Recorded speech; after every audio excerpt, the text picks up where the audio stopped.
and in color. Thank you, Gilris. Gilris loves our intro. So Nice. here we are. What's up? What's up, friends? Welcome back to session 2 of Vaesen, Mythic Prison. And we're mispronouncing things. And we are absolutely slaughtering the British culinary traditions, which we will continue to do so. So to our friends in the British Isles, we're gonna put mayonnaise on something. Yeah, we're gonna put mayonnaise on something. You can keep your mayo on a scone. And I will just mayo on a scone. Mayo on a scone. Oh, that hurts me. Before tea. Yes. Mayo on a scone 100%. before afternoon tea. Apparently scones are only eaten at tea time. I only learned that. And right, it should be surprised clotted cream on the scones, right? Not the marmalade. That's where we done fucked up. Yeah, could have been. Probably. Right. Yeah. Probably. Almond's real. I gotta tell you, for people who like fucking boil intestines and shit, you all have a lot of weird rules about your food. That's all I'm saying. Still not as bad as Canadians, but still. I did have some intestines recently that were prepared. I don't remember the name of the dish, but it was was it chitlins? No, it was an authentic Vietnamese dish. And it was cooked with like cumin and curry. It was spicy. And I would give it like a 7 out of 10. And the only reason why it wasn't higher is because for me, the consistency of the intestines was not very good. I can imagine that's not the texture. I have a flavor was good. Not a fan of the texture though. It was like eating gritty butter. Oh, no. Weird. No. Weird. That's usually not my description of intestines, but like gritty butter. No. It was spleen and intestine. So the intestine was chewy. The spleen was like gritty butter. Yeah. Oh, yeah. But yeah, I was gonna say chewy. Yeah, it's like shriveling into my body. See, but I'll try anything once. I don't have a lot of taste issues with food, but I have a ton of texture issues with food. Texture, and for so sure. I could not do that. Yeah, texture is a major. I was like a little bit just at the thought of gritty butter. So yeah. Do you know why? It's because we're sophisticated. Actually, is that true? Please tell us. I'm 100%. Chris Went has subscribed to us for 11 months. Go for it. Tell me, Troy. What is the reason? No, it's just because we're sophisticated. That's why it's the texture that's a problem. Pinkies for us. Also, Chris Went. Yeah, thank you, bud. Appreciate that. So, since we have Austin Conrad in chat with us today, who is the esteemed, welcome, Austin. Thanks for joining us, bud. Of many things. Many things that I have used for my own RuneQuest campaign, including, hell yeah, brother, a certain Shaman of Yelm, who I'm sure he did not intend to be Hulk Hogan when he wrote him, but I made him Hulk Hogan.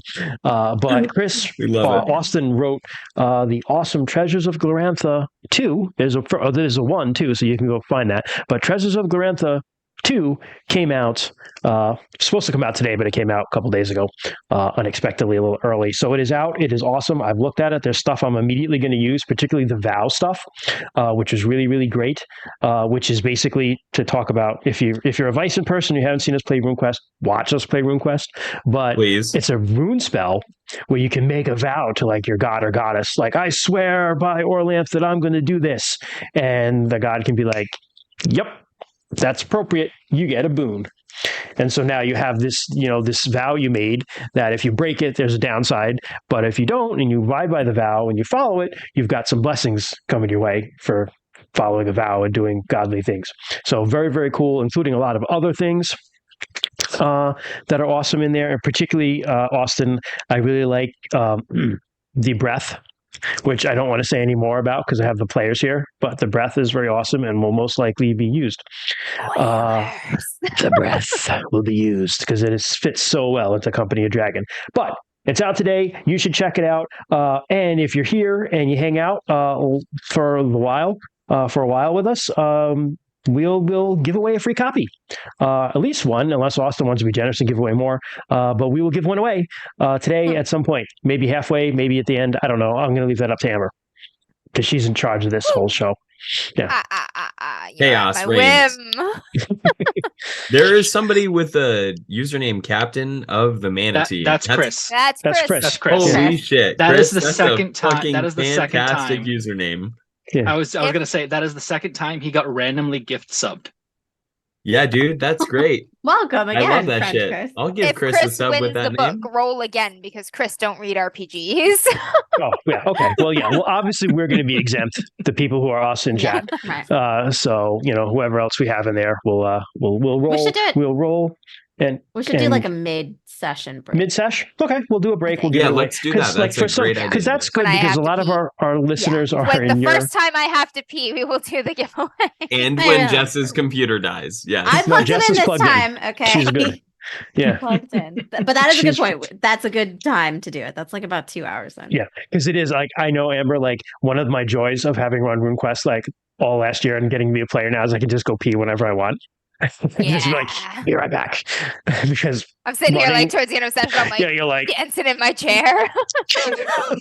Maybe this is a Troy signature move, but I actually really love in my home games being like, okay, I just drop a bomb and then I go, okay, guys, talk it out amongst yourselves, and then I go pee or make a cocktail and come back. It's great. He's like, there, enjoy that, and then he just walks away. We're like, ah. yeah, I like to do Giving that. this I like to do you. that if I'm not running like online, like it's just especially with that's Call of fair. Cthulhu. You're like sanity check, don't tell anyone what it is, and just leave for a bit. That's the real sadistic one. Rude. Yeah. Arkham also came out this week, the Chaosium book on Arkham, which is pretty cool. Of course, I got it because I'm me. But yeah, it's pretty cool. It's like a setting book, which is cool. Cthulhu doesn't have a lot of those. So, yeah. Hey, bud, what's up? Look what kind of toy I got. Okay, one sec, but I'm streaming. Finally, I get to ask who wants to recap. And I will be the person who does it, in fairness, since you always did it for RuneQuest. Yes. So, fair is fair. Just mix up all of the names though, like I do. I don't remember the names, so Like hold on. I Lake have of my notes. Blackspear and fucking, they're all just Kalir and Leica, the same Kalir, person. yeah. They'd hate that. And I'm going to attempt as much as possible to get the names correct. I will slaughter them mercilessly because it's me. So when last we played, we picked up at various parts of the city of London where we may have lived, or at the Rose Hall where some of us have stayed. Rosalie particularly stayed because she drank too much the night before. And we picked up with breakfast where I sacrilegiously put marmalade on a scone, which was a double sin from what I've been told from some of our wonderful British people. So, yeah. And then we did some research. Rosalie particularly researched like spring festivals and things of that nature. Nora did survival, I think. Is that how to survive in the cold? I did some research on cold and ice. Yeah. I don't remember what Medical Riley stuff. did, but I know he did some stuff. I tried doing some stuff. It did not work. You did. Okay. You tried to do some research on the Stonehenges, but didn't Yes. get anything. Yeah. Yes, that's correct. Yes, correct. Standing stones. And then Ronaldo went back to the graveyard and his dog sniffed out some supernatural stuff, possibly. He looked around but- with the eye. Yeah, he looked around with the hag's eye too, through the hag's eye stone. Do not know what he saw there. Then we jumped on a train. We went to Gloucestershire. Gloucestershire. I did say that part right. Gloucestershire. We got there. We arrived at town. Say it with a Boston accent now. Well, Gloucestershire. You got to get to Gloucestershire. Gloucestershire. Parked the car in Gloucestershire. We arrived in not the town that we were going to, which is Brancombe, but town like the bigger town that's outside of it, which is Amesbury, which is kind of where Annisbury, yeah. Annisbury. Annans- Just don't listen to Annisbury. Jess. She says it wrong. And one Christian. I got it wrong too. Yeah, but you sounded like Annisbury. Annisbury. Yeah, you did. It did sound like Annisbury. Annisbury. Hell yeah, Annisbury. brother. Annensbury. So at Annensbury, we did some snooping around. Rosalie and Nora went to see and try to bluff their way in to the police station where the young man who is being accused of murder is being held. Rosalie, very characteristically, was overconfident and immediately went in bluffing about being reporters, which was the wrong thing to say. And we hit a brick wall really, really fast. The wrongest. The wrongest The possible thing she wrongest could have thing. said. Literally the worst possible thing, which is, par for the course of Christian's life. So apparently that rubbed off on Rosalie. And so we got blown out really, really quickly. Meanwhile, Riley and Ronaldo actually went to see the body, managed to get in and talk to the doctor, managed to do some looking at the body. What did they find, Joy? I don't remember exactly. Looking at the reports of the body, The the body reports, is, right. was not available. The body was not. No, the body of the guy was available, but not the girl. He wasn't a body when you saw him. Yeah. Well, He he was wasn't alive. Yeah, he was a body that was Correct. leaving. Yeah, you went to see the gentleman who had fallen off the bridge. Tried to The talk to him, but stranger. he was gone. He departed the mortal coil while you were there, and there was a howling of dogs out in the distance. And, yeah, dude, June was like all about that shit. Yep. June Not was in all the about that distance, shit. in the foreground. In the foreground. Yeah. Oh shit. It was Okay, June. much It closer. was June, like right outside. I thought there was other howling of dogs, but that Nope, makes it just even No, it was cooler. June. So It was June. June knew when he departed. Okay, cool. Spotted. That's deported. Sam, I'm keep not a slipping into that. fucking cop. I'm not a fucking cop, you lace curtain Irish motherfucker. So funny story, when I watched that movie with that whole Mark Wahlberg thing, this is an aside, like I was immediately brought back to like my grandma, who was like super Irish and hated the lace curtain Irish, and always be like, that's lace curtain Irish. Dude, Irish hating Yeah. Irish is a big thing, isn't it? It is. It's That's huge, why they're bro. like, what county are you from? And it's like, yeah. How many countries are in this country? 4. 4. But the lace curtain Irish were like the wealthier Irish who had come over, and that was not my ancestors, and they like Potato absolutely hated famine exempt Irish is yes, what. and we is were the very PC much. My term. ancestors were very much potato famine affected Irish folk on that side of the family. So anyway, that's aside from my own history. So there was a dead person. He died. The dog knew. He howled. Meanwhile, Rosalie and Nora had gone to a local bar where we tried to drum up some rumors. We got some. We found that the locals were mostly kicking the party line that the kid did it. Rosalie stirred some things up because it didn't make sense because the body was very damaged, as if an animal had attacked it. And so Rosalie sowed some seeds of discord in town just because she wasn't happy about the cops having cast her out and not even paid any attention to her. We went to our carriage, took it to the small town of Brancombe, where we met the local vicar already, but he put us up for the night with some questionable room sharing arrangements, and that's where we left off. All right. Sun comes up bright and early in the village of Brancombe. There is the cock-a-doodle-doodling of roosters. The distant snorts of draft beasts, people just slowly coming awake, the clang of some sort of metal implement in the distant village. But you all wake to those gentle sounds and the pale light of morning streaming through your windows, alive and in one piece with a long, long day ahead of you in your respective chambers. Who's up first? Who sleeps in? Rosalie is going to make sure she gets up. What's the name of the guy who's the priest? I'm sorry. The Edgar Longby. Edgar Longby. She's going to get up early, hopefully see Edgar, because she's going to she wants him to be a little bit scandalized. Because he was already scandalized about the fact that he allowed an unmarried man and woman to sleep in the same room. So she's just going to get up and just walk out in your night shift, bare feet.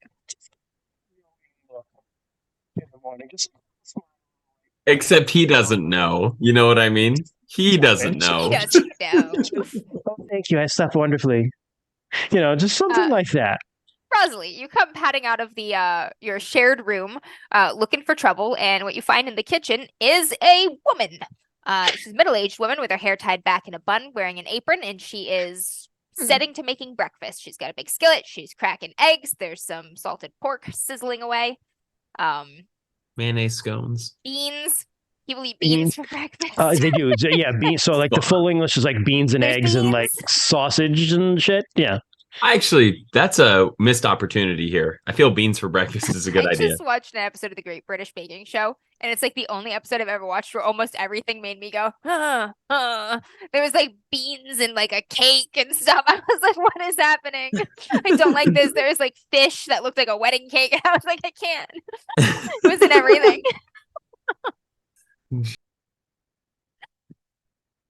Um, but yes, she's cooking away, and she kind of notices you enter the room, and says, "Oh,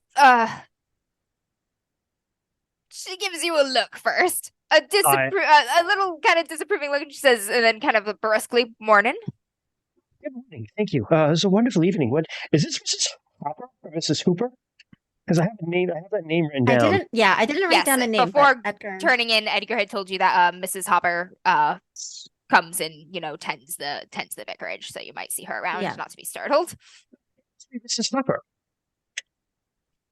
Aye. You Rosalie, must darling. be the vicar's guests. So nice to meet you. And she just kind of like holds out her hand out. Hands are a bit greasy, I'm afraid. She well, fair enough. punches some dough. I don't know. Just Nice. well, you can get washed up before breakfast. We're country folk, but we're not barbarians. Fair enough. I will go wash up. Pump water. It's cold. Fair enough. Listen, it's probably about the same as what I have in my poverty flat in London. So, the poverty flat in London's a little bit warmer because it is summer. True. Oh, yeah. True. Is it abnormally cold when I go outside the pump? Because I'm assuming this is like outside.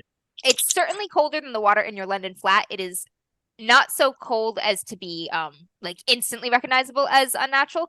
You're not sure how deep the like underwater like wells and whatnot are out here, so it's hard to tell if perhaps they've just dug their water source deeper, or if there's a spring or something down there, or if something is going on. I will once I've washed, I go back inside. If it is, you have to go outside. I'm assuming because it usually is the case. I will say, well, the water is quite cold. Is it normally that cold? Or I've heard that there's some, unseasonable coldness going on. I was just wondering if that perhaps had caused it. The Reverend been talking to you about our troubles? He has, yes. Imagine he told you about the frosts. He has, yes. Oh. No frosts have touched the Holy Church and the vicarage so far, near as I can tell. Oh, thank heaven for that. The outlying farm's been having a bit of trouble. Okay. Which one? In any outlying ones in particular, or just all around in the circle? Oh, seems every farmer's got a story about mutilated sheep. Where were the first ones?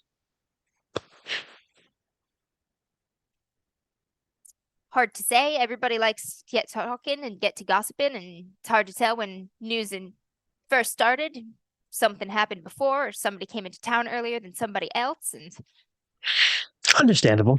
And tell me, I understand the Daisy, the young girl, rest her soul. She was found near old Meg's Holt. Aye, she was. What could you tell me about that place? Oh, I was not part of the search. I was tending my duties here. Somebody's gotta help the Reverend with the domestic tasks. Take my job very seriously.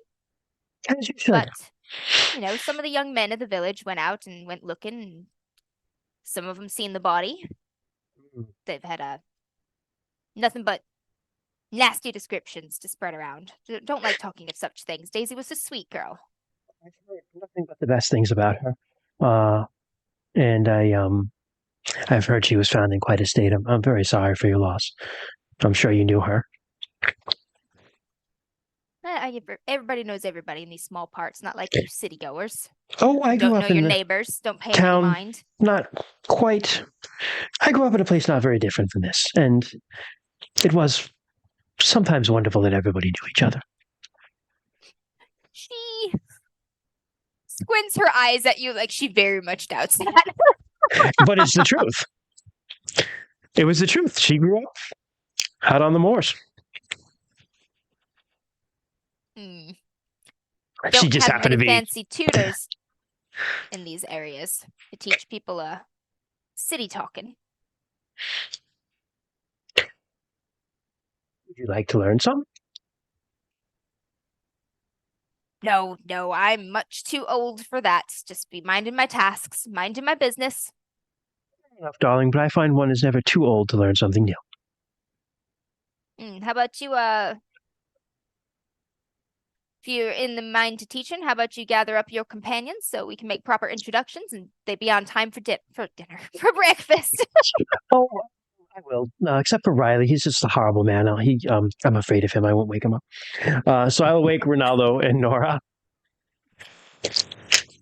Rude.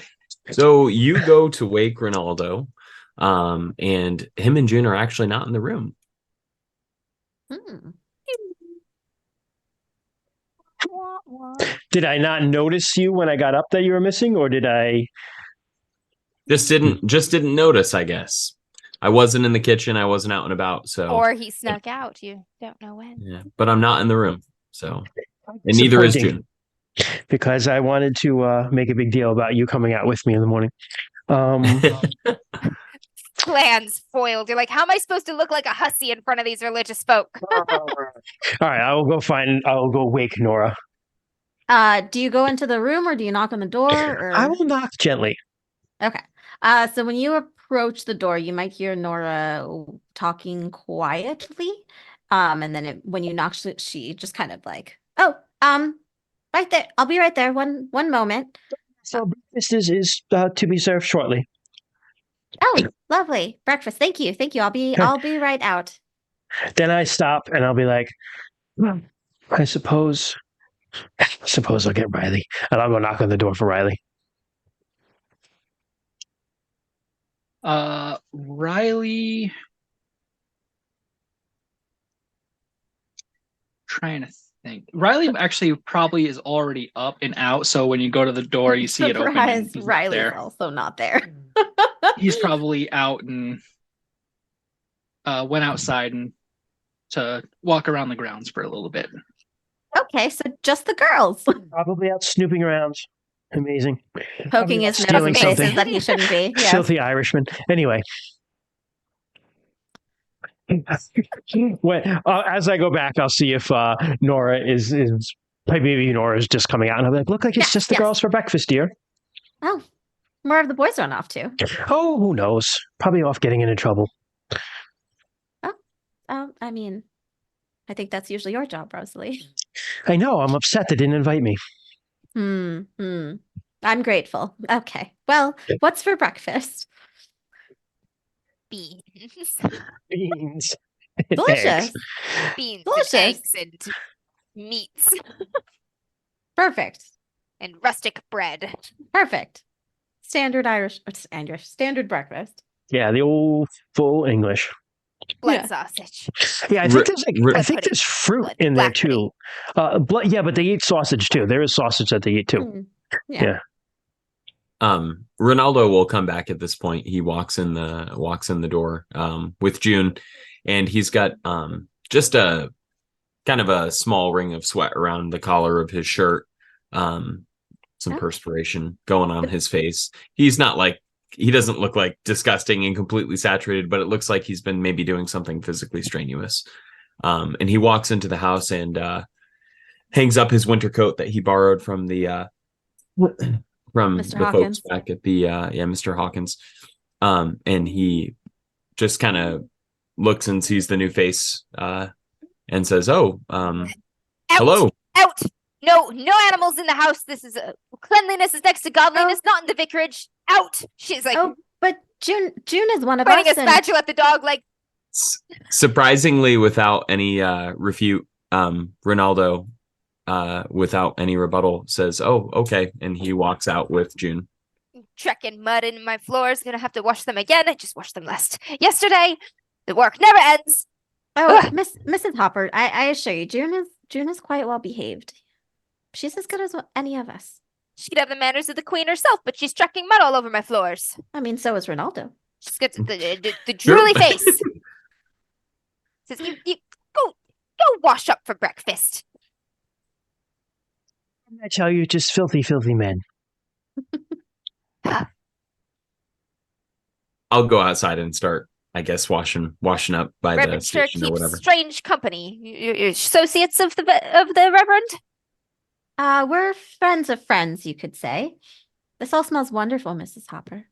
This must be from his college years before he found God. Sometimes it takes the strange to find the strange.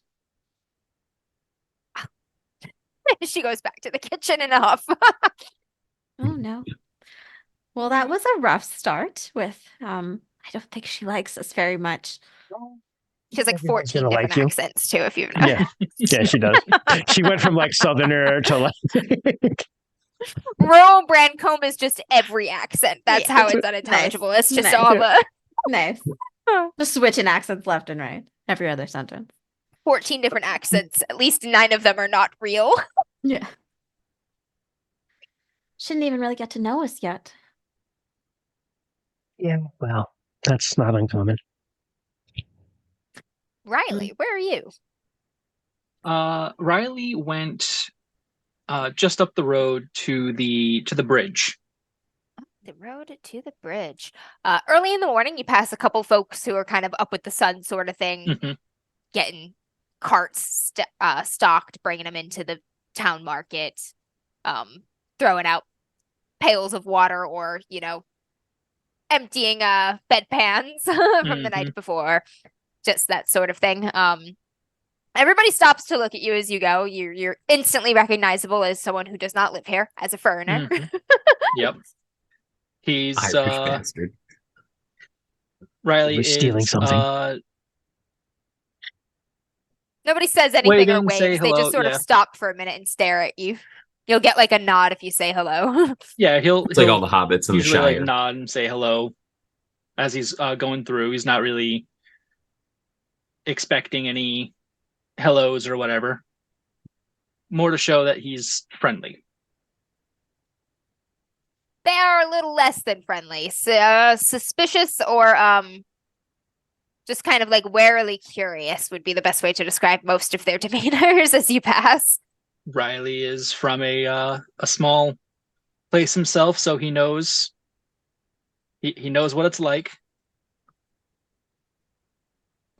Your walk is otherwise uninterrupted, though. You make it to the bridge over the Annans River. It is an old stone bridge, still in fairly good repair. The stones and stuff are weathered. You can tell that this bridge has been here for 200 years, and it'll be here for a couple hundred more. Natural disaster not forthcoming. No one's on it right now. It's a small bridge. It's wide enough for, like one wagon to get across. 2 cannot pass side by side on the thing. But start looking around, looking for anything in particular. I looking at the map, if I can find the right tab. I see it's also a water mill. Seeing things in the map that I haven't seen. Yep. Classic The bliss map spot. has tabs. What? Beep boop. It doesn't have tabs. I have opened multiple Indeed, tabs there is for a things. water mill. I see. A wheel is a turning. So Riley is just going to kind of look around the bridge. Maybe which way is the water flowing?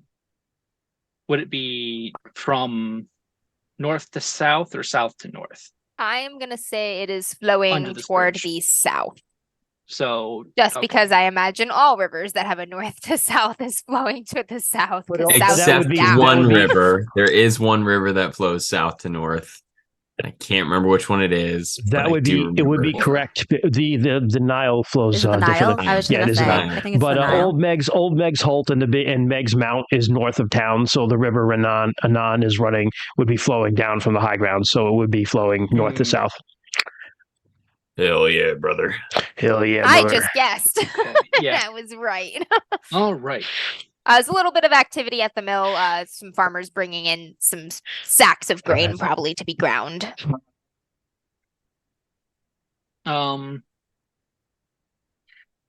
I think Riley is just going to kind of stay on the bridge, and he is going to kind of just look downriver to see if he can spot anything, to see if that traveler did drop anything else, because they had indicated that his pack, if he would have any, did not remain Did not with him. survive. But you may make a. My lovely. Investigation. Nope, there's. Yeah, it would probably be. Is there an awareness? There's too many Vigilance? skills. Vigilance. Vigilance. There's investigation and vigilance. Investigation of vigilance. Yeah. I think those are the only two, really. Vigilance. It would be vigilance. There are too many names for too many skills in too many games. My cheat sheet doesn't list them all. Oh, no. That's why I have the book just open so I can kind of scroll along. But so my vigilance is 1, with my logic being a 5. Your logic is a 5? Yes, Holy that's fuck. my He's super smart. He's an You can like investigator. read and shit real good. Yeah. Real good. He's a private Fuck. investigator. He speaks No, that he good, knows how good to use a English. comma. Fuck, knows how to use Oxford a and comma, damn. otherwise. Even better, he knows how to use a semicolon. Damn. where's the logic? The logic there. Logic is da da da da da. Da. Yeah. Yes. So I also have my my talent. I will let you. I have Eagle Eye. It specifically is to used. I get a +2 when I'm not involved. Yeah. Nothing going on to be involved in. Fair Go enough. ahead and apply it. You have to crouch on the edge of the bridge though, like a bird. You have to like climb up there and be like Beer. What kind of beard? Beard. he's an American dummy thick right now. American Energy dummy thing. Falcon. All right, and remind me again what the successes are. 6s. Only 6s count. Oh, okay. Do ones do anything, or only when I push? 1s don't do anything when you push Just either in this no one. That's just pushing. immune. Okay. Yeah. All right, so I have 2 successes. 2 successes. You look down the river as far as your eyes can peer, and you don't notice kind of any objects out of the ordinary. Nothing looking man-made, washed up on the shore, anything like that, as far as you can see. Okay. I'll just continue looking around the bridge just for a little bit to see if I can notice anything that, like, how the traveler would have slipped and fallen. And Riley's not going to spend too long, maybe like a half hour doing this, and then he's going to head back to the vicarage. You look around, look on over the edge of the there's a low stone wall framing the bridge. It wouldn't be hard to go over. It's lower than your center of gravity. It is kind of thick though. It's not like a little thin drop or anything like that. You don't notice anything like no damage or marks or anything in the stone. Nothing looks fresh. There's no blood or anything. You don't find any objects or personal effects. Everything looks pretty normal in the area around the bridge. All right. Yeah, Riley was up. He's used to being up usually before the roosters for the most part. So he's this could be like right about dawn. Damn. Early. Mm-hmm. I was like, Nora doesn't wake up late, and she is the latest one out of everyone. Well, I mean, you're not necessarily waking up late. Like, She's not. We're That's just what I mean. waking up Yeah, early. you guys are all so early. I'm used to so sleeping funny. outside, bro. I don't even fucking sleep. That's fair. All right, those of you if you were up that early, you took a half hour. Rosalie, Just did Got you some time. What's my timeline doing right now? Would Riley be back in time for breakfast, or would he be out looking around at the bridge while you're having breakfast? To say that, because this would be funny. I don't know when Rosalie you wake gets up. everybody for breakfast, and she's just like, I don't know where Riley is. It's just like I said, he's probably off doing something. He's very slippery. You can't trust him at all. And then he walks in. Slippery as ever, moist to the touch. Edgar has joined you for breakfast as well. And he is, Lovely.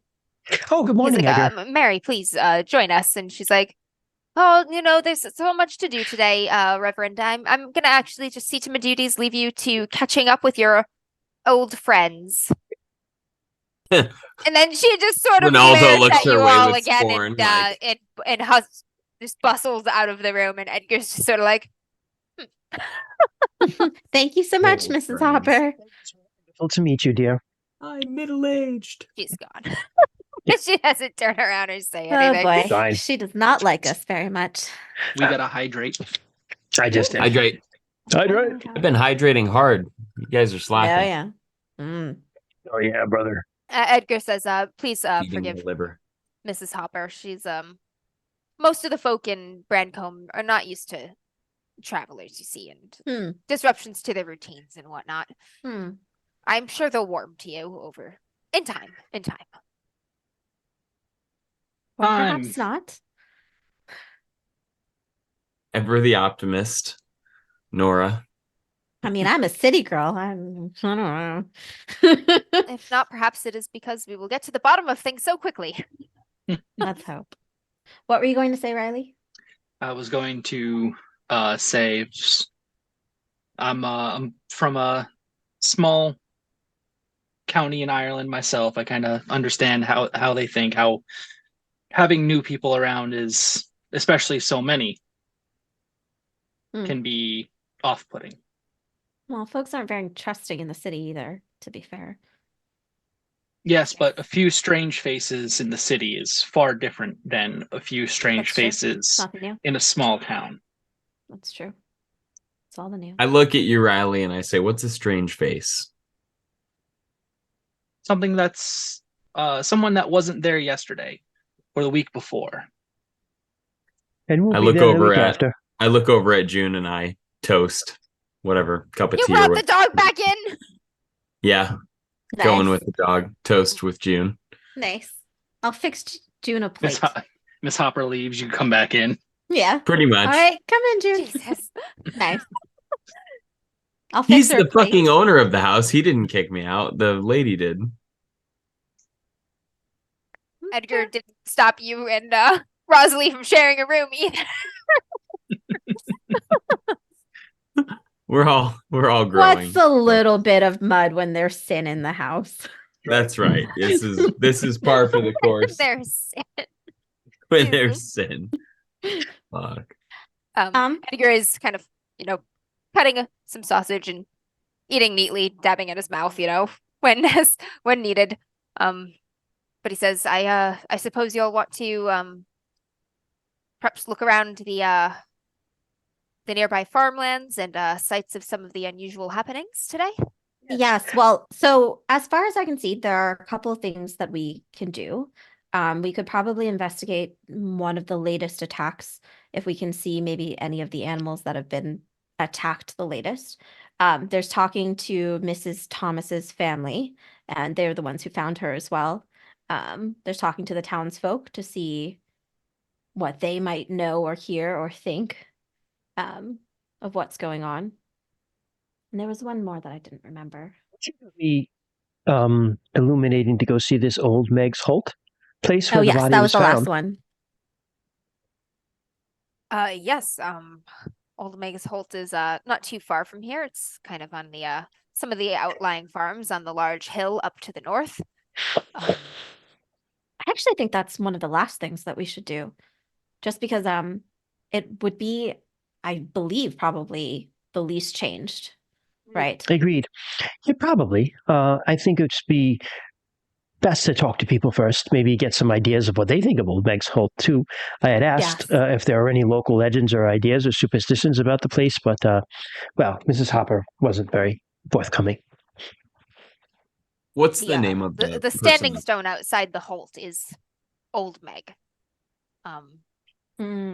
It's the center of some local legends about a witch that was turned to stone by Saint Birinus. Saint Buren, right? Patron saint of this here church. Oh. What's the name of the person that's hosting us, Amber? Edgar. Longby. Edgar. Okay. I turn to Edgar and I ask him, Edgar, this is your home. What is it that you are most unsettled with right now? What do you need help with?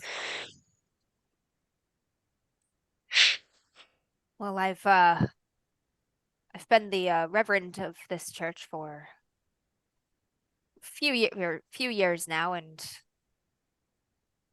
don't know that I quite feel like a local yet, but the people have warmed to me, and I like to think that I've gotten to know most of the flock. And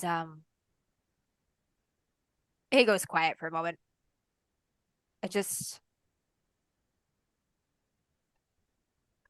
Before the murder, I would have said that there's not a soul in Brancombe capable of such evil. And you don't believe that anymore? Miss Thomas. Well, I don't know if it is a local, but I'm not an expert on animal kills or hunting. I'm not much of an adventurous type myself, but I've heard the adventurous types talk about what they've seen in the sheep and Miss Thomas's body. Her father spoke to me in confession a few days after her death, and don't need to see the body to see what it did to her father. It's true that we are all capable of evil.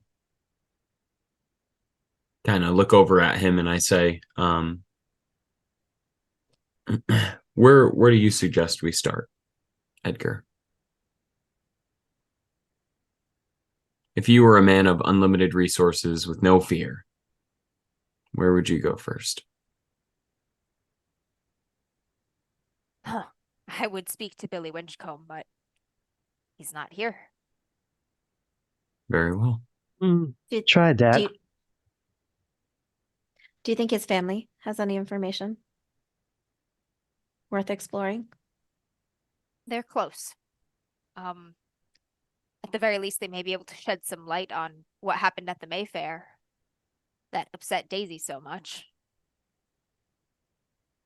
Well, Rosalie and Nora, if nothing else, we know maybe what approach not to take with the sheriff if we're to talk to Billy. Excellent words, Ronaldo. I'd be willing to give it a shot. You would have to ride back Just into kind town. of smirks at that one. Yeah. Yeah. You would have to ride back into town because we had left. Okay. Yeah. Maybe you want to go try to speak to him, and we can speak to the family? I think spreading the resources would be the best bet right now. Splitting the party for the DM is always the best thing to do in these situations. Looks at the camera. You should wander off somewhere too. Else. Yeah. Breaks the third wall. Yeah.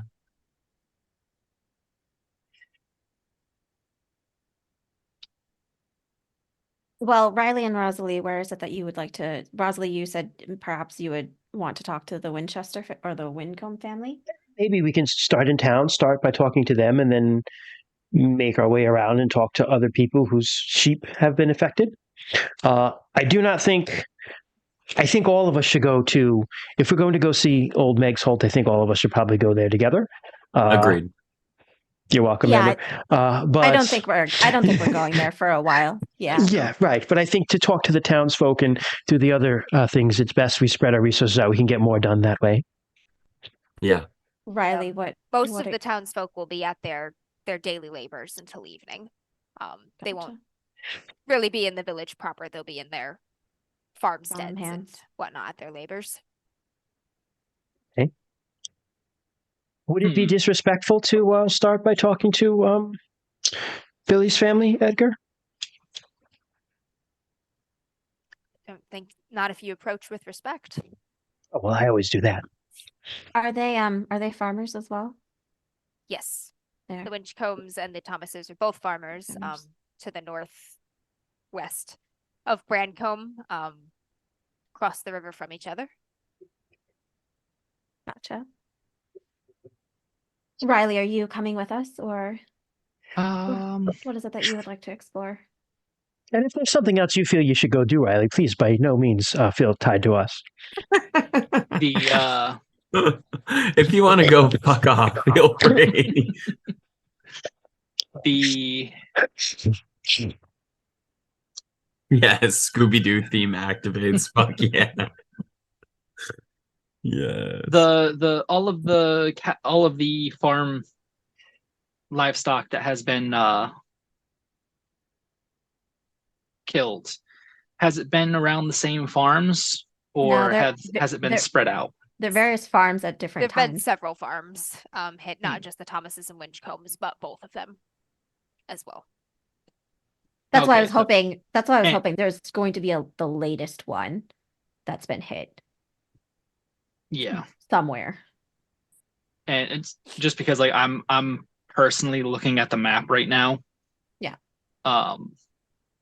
Or maps, because there's we got a zoomed out one with the big area, and Brancombe is a little just like this Doop.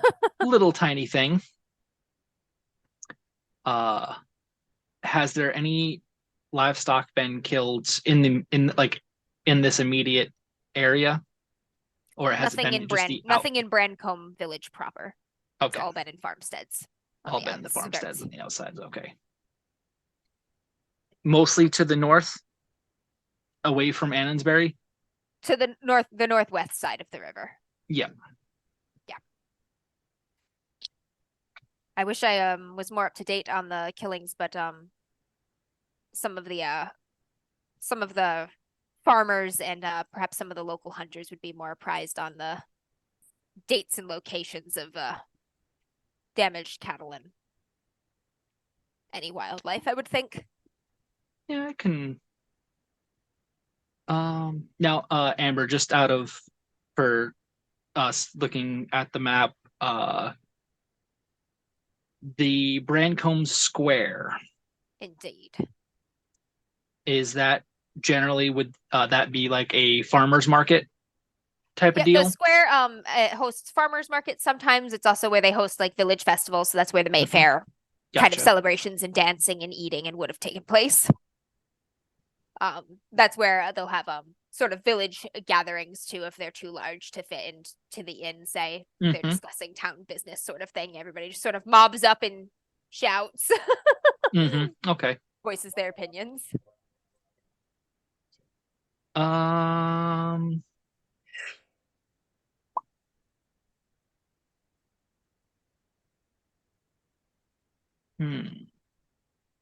I think if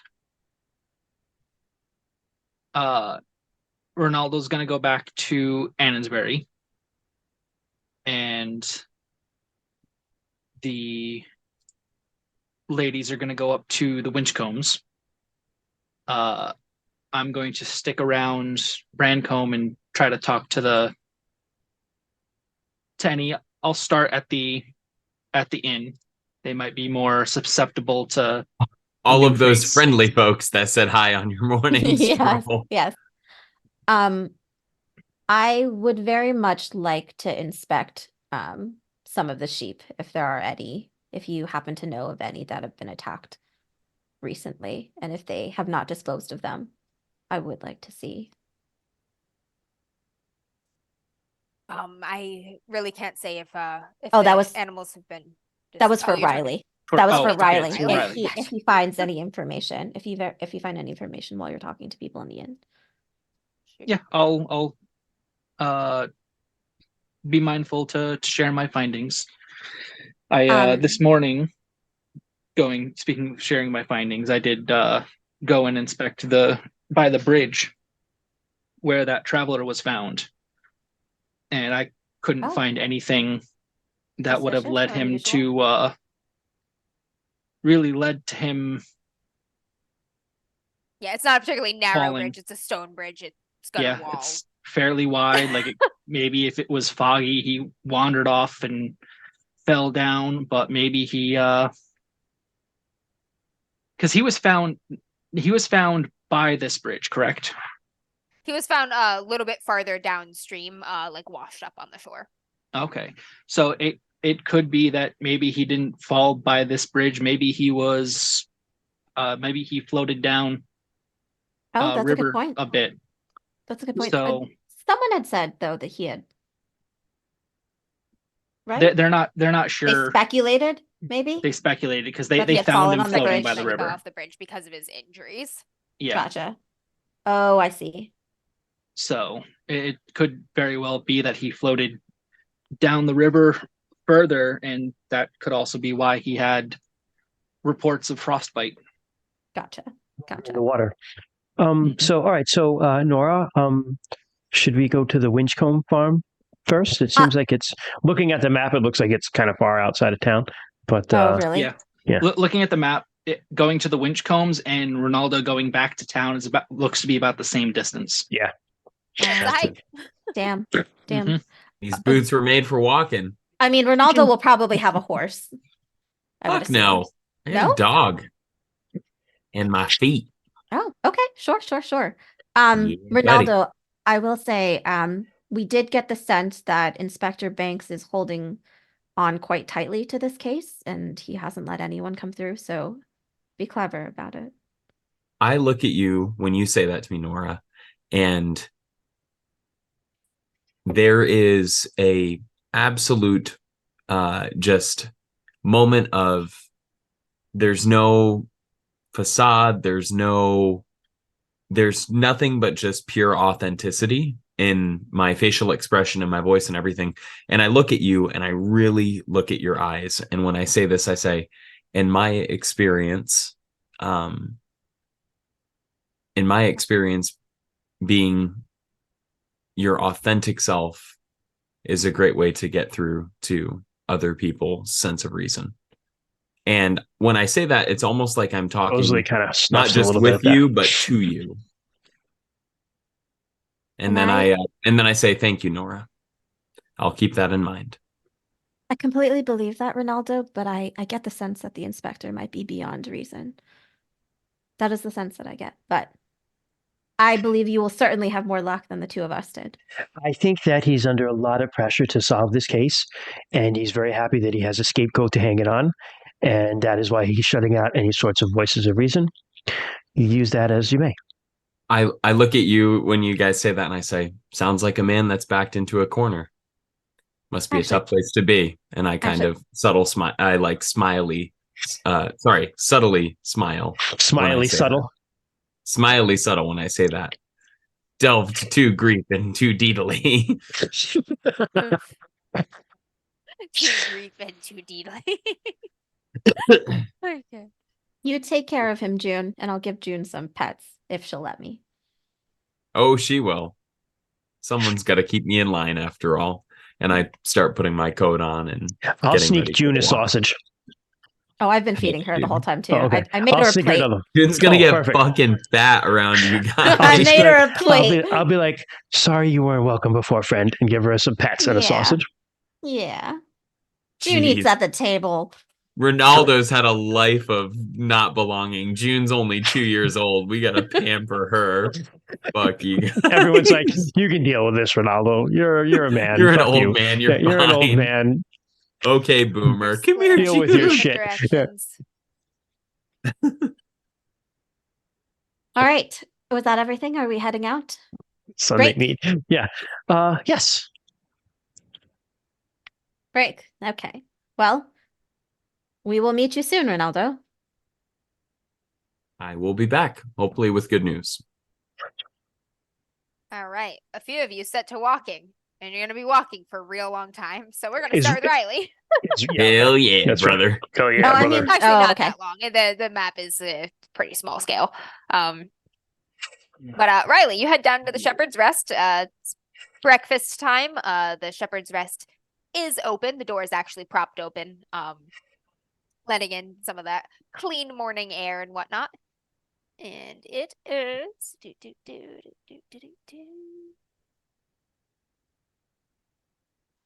village pub. It's built of the golden local limestone that a lot of the stone and more permanent buildings here are. It's got a roof of stone shingles. Stone shingles. Kind of walk That's in, nice. and the first room you walk into is sort of the common room with the tap room. And the innkeeper is behind a counter. Nobody else is in the inn save for an extremely old man sitting by the fire with a mug of something, and he's just sort of rocking and sipping it. The innkeep is... Where did your name go, motherfucker? Motherfucker, got it. Yeah, the innkeep is a tall, broad-shouldered man, probably in his early 50s or so. He's got a round face, a little bit of a pot belly, and like some mutton chop kind of whiskers growing out of the sides there. You enter the bar and he says, like, what can I do for you, stranger? Are you looking for some breakfast? No, no breakfast. I just had something over at the vicarage. You must be one of the Reverend's guests. Yes, we talk of the town last night. Hopefully some, well, I should know better, but hopefully some at least kind words. Well, that depends on if you're a constable of some sort or not, I suppose. Despite the thoughts of some of my companions, I am not. All my friends fucking hate me. I'm Riley. Nice to meet you. Oh, fuck. And he's like, pull up a seat. What can I get you? Something warm? Something warm would be good. Had an early start this morning. You take tea, beer? Nice warm tea for now. He goes off to a kettle that's probably kept near boiling at all times, shifts it a little closer to the fire.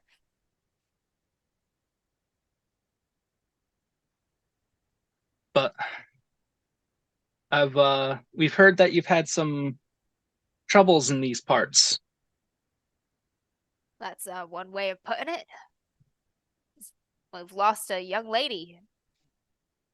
The spring of her years. It's been terrible business. I imagine that might be why the Reverend brought you in.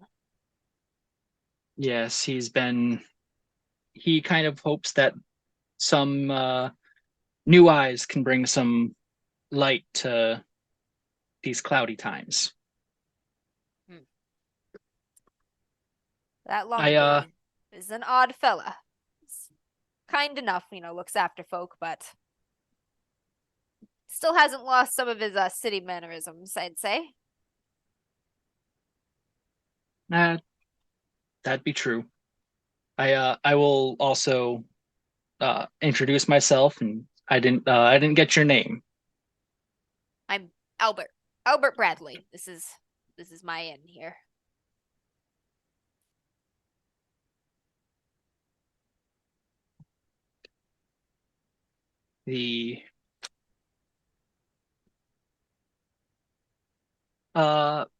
Riley will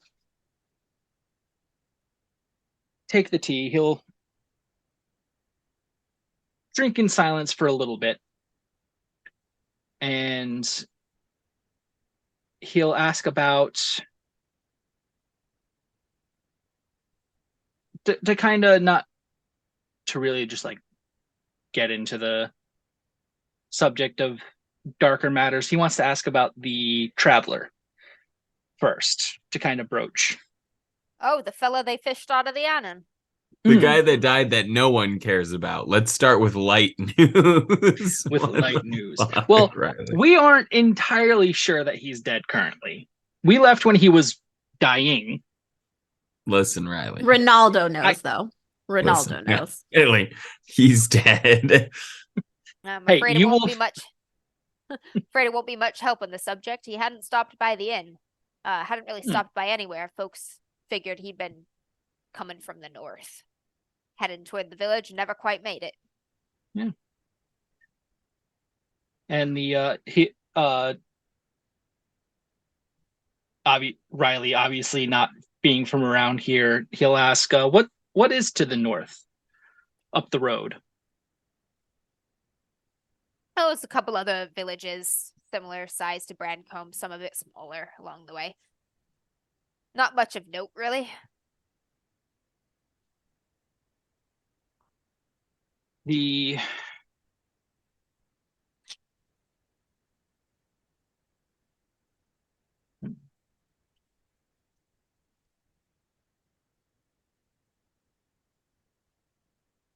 I guess getting to the heart of it, all these the vicars told us about all of these attacks on the livestock and such too.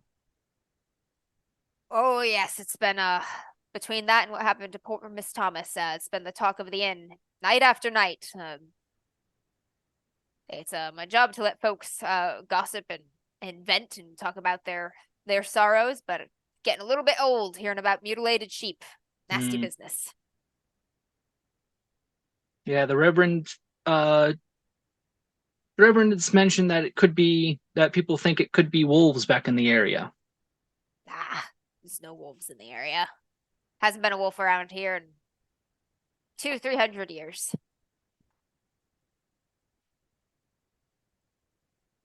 Well, from seems to be what most of the constables' cases were resting on. That there are no animals in the area that could have done such horrors to poor Miss Thomas. Had to be a man. Yes, we before arriving bunch in of malarkey, if you ask me. Before arriving in, we tried. Some of my compatriots tried to speak with the young boy that's being held up back in Ansbury. They got Billy locked down tight. Almost like they don't want him saying something or talking to his folks or anybody here. They're afraid of what he might say. Yeah, that's haven't let his pa see him. Haven't let his ma see him. Haven't even let the vicar see him. What kind of man keeps an accused away from a man of God? Not that I'm correct, but maybe a man who wants to hide something. Not hide, I'd say, but maybe keep things low. Not get everyone's fears raised up. Folks are fearing and riling all on their own. Come by during dinner time, you'll see it. That is unfortunately one of the things of keeping things silent. Another man walks into the tavern at this point. Skinny guy, really sharp cheekbones, kind of messy dark hair. He's got a sack, a little bit of blood soaking through it, kind of slung over his back, and he sort of like stops in his tracks when he sees you. And Albert looks over your shoulder and he's like, It's all right, Tom. Bring him over here. He ain't a constable, ain't any of the brass from Ensbury." And young man kind of walks up to the bar and puts the sack on the bar. And Albert, still kind of paying attention to you, Riley, just sort of like opens the sack, glances inside it.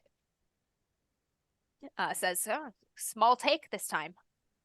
And Tom says, game's getting scarce. Whatever's doing. What was that name? Tom. Whatever's doing to the sheep's got the small game on the run. And Albert goes to the till and takes out some money and hands it over to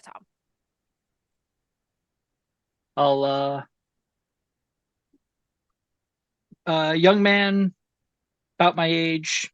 He's probably in his 30s. He's a little older than neither young me, nor so. old. our age.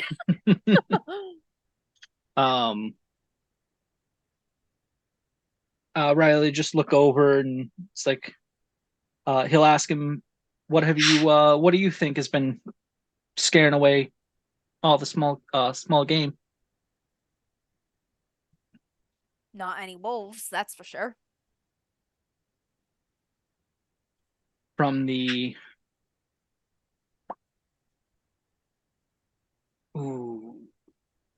trying to remember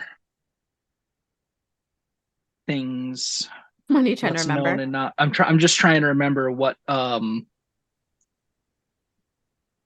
I know the doctor He thought it was a tried bear. He was He like, thought it was a it's bear. a bear. He said there were I lots don't- of like big gouges and stuff, so bigger than a wolf, yeah, or a cat. bigger than a wolf. Or But I'm like- just Riley is just trying to make sure because like I know that he tried telling the sheriff constable that what he thought. I don't know if that has spread outward, if he has told anybody else. About the suspicions. Yes, you About would the not. Probably- They did not. Probably not say. because the doctor is way back in Annisbury. Yes, Yeah, he probably Um, only talked to the inspector. the inspector. Okay, and tried giving him the report to him. Okay. That's the sense that I got. The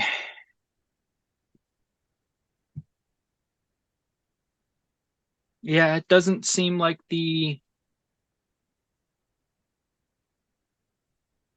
it's been any wolves, any sign of whatnot. Granted, I've just been in town for less than a day now. Weren't no animal local to the area that I'm sure of. But you believe it still be an animal? But if it's an animal, it ain't any animal I've ever seen nor seen any leavings of.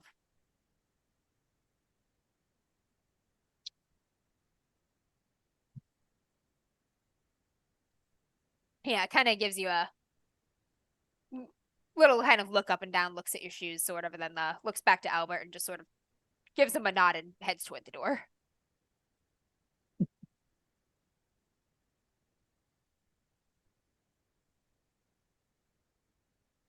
I'll as he's heading out the door, I'll shout to him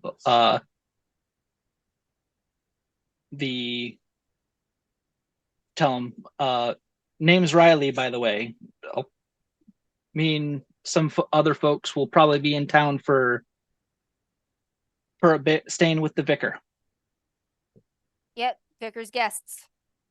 Heard you were coming. He keeps going. Yep.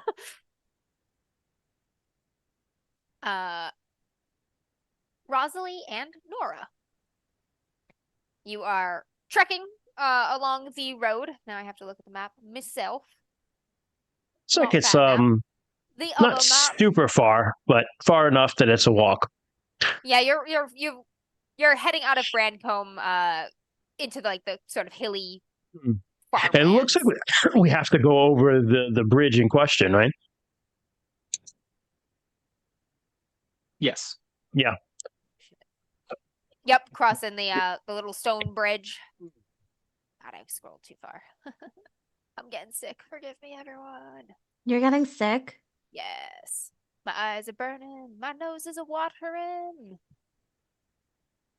All right. No I idea see what you that. said, Troy. Sick of this crime. All right, you're sticking to the road. You cross the little stone bridge and you're heading out into the countryside. The road sort of follows along the River Spore, a small little offshoot of the larger Annan River. And there's just sort of rolling grazeland hills, essentially, scraggly trees here and there. Big old rocks once in a while. None of them look particularly none of them look like man-made or anything like that you see, just rocks dropped by glaciers or whatever ages past. Little stacked stone walls here and there, partitioning off different farmers' graze lands. You see some flocks of roving sheep as you pass. You're not really sure where exactly the Thomas Farm and Winchcombe Farm is, other than they are on opposite sides of this little river, Spoor River, and they are to the north-ish west of Annensbury, of Brancombe. So okay, there's we're smaller headed just to farmsteads farms. about. Yeah. If you're walking along the road, you'll pass somebody with a cart, bringing in some baskets of apples. Yeah. Apples We'll in ask. June. I don't know when apples grow. Fuck you guys. In the fall, She just Amber. They doesn't. grow in the Yeah, fall. she just doesn't know. Crab Maybe- apples. I don't know. No, they could be bringing in like I don't know, fucking turkeys or geese. They're herding geese. Yeah, Herding there you go. geese, yes, with a stick. And they're gonna Like, geese. whoa. Canadian geese. Yes, we'll ask for directions if you happen to know which way the Wincombe farm is. Winchcombe. Winchcombe. Here. They sort of look at you for a minute and immediately decide you're not cops. Oh no, absolutely not. Canadian. That be that farm over yonder. And he just sort of like points to the west. Thank you so much. If I could trouble you to ask who was in the Winchcombe family? We never actually did ask who, like what. What I you was asking gonna- after the Winchcombes for? Them folks have been having a hard enough time. They don't need no strangers bringing no sorrows to their door. No sorrows, hopefully. We're trying to figure out what's happened here. We've been brought in to figure out what's happened and hopefully get their boy free. You reporter folks from London? Absolutely not. No. I hate the Absolutely press. not. Nora fucking slaps Rosalie. I'm not sure if it's of much help. I'm actually a magician, but that's It's far I'm, worse. I'm here to help though. I'm gonna need you to make some sort of test here to not be like a weirdo. Close combat. Have they heard of me if I drop Ranged the combat. extraordinary Eleanor? Probably Look not here On out his in the face, village. the deepening of the furrow in this man's brow as you go on indicates no. I think Ronaldo just told me to be my authentic self, and here we go. Rosalie's going to step in here. All right. And maybe, I don't know if I could use manipulation. Maybe manipulation is manipulation specifically to try to like fast talk or lie to someone, or can you just also be just telling them the truth? Manipulation could also be No, charm. it's just to influence. How Yeah. to make Okay. Just friends charm. and influence people. So I'm going to do just that. Which what I am going to say is that Well, I mean, I didn't we need are you to, but we are friends of Edgar's, and we have he reached out to us to come and see what we can do to help the family. Roll. go Okay. ahead, Rosalie. Sorry, Rosalie just jumps in sometimes. I understand. 2 6s. Nice. 2 6s. All right. He seems those furrows in the brow smooth a little bit as he looks at you now as 2 nice young ladies that have been brought in to, just spread some kindness and understanding among these poor folks. If the Reverend trusts you, it's good enough for him. And he says, "Oh, right, yeah, it's been hard times in Brancombe, hard times. Reverend's good people. The Winchcombe farm is over yonder, like I said. It's David and Matilda, and Mr. and Mrs. of the farm. And they've got 3 boys and a little girl. His son Billy's, and sure you've heard he's in Annensbury right now in jail. Yeah. We tried to speak with him with no luck. But it seems he hasn't been able Goddamn to speak to constable's anyone. fixing to have him hung. Excuse my language. No, we can tell. No offense taken. It's terrible. Those people in Annensbury, they think they're better than the folks in Brancombe, better than the hardworking folks who got dirt under their nails and sweat on their brows, and they don't care none for a young lad with his whole future ahead of him. hoping to change that. We're hoping to figure out what's going on here. Well, Billy's a good boy.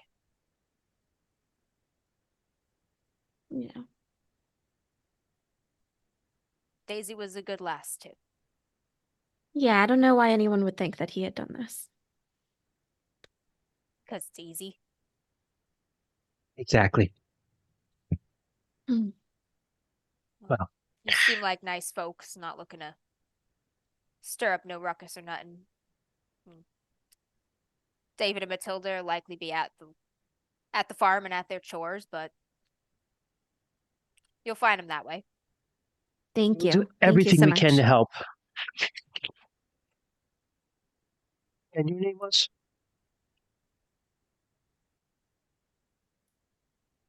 Brian. Brian. Yeah. I didn't ask any. It wasn't important. Fair enough. Brian Make a Adams. note. Brian Gooseherd. Gooseherd. That could even be his last name. That's true. That's Yeah. true. Brian Gooseherd. Brian Olden times. Gooseherd. Olden times. He's like, well, you stick to the road till you see the farmstead nice and clear. There's something no good going on in the countryside. You girls stay safe. You too. Thank you. Thank you. And he starts swatting his geese again. Honk, honk, honk, honk, honk. Honk, honk, honk. Yeah, it's pronounced Brian Honk. Honk. Aw. Brian goose herds his gooses. His geese back toward Brancombe. Wow, there's a sentence.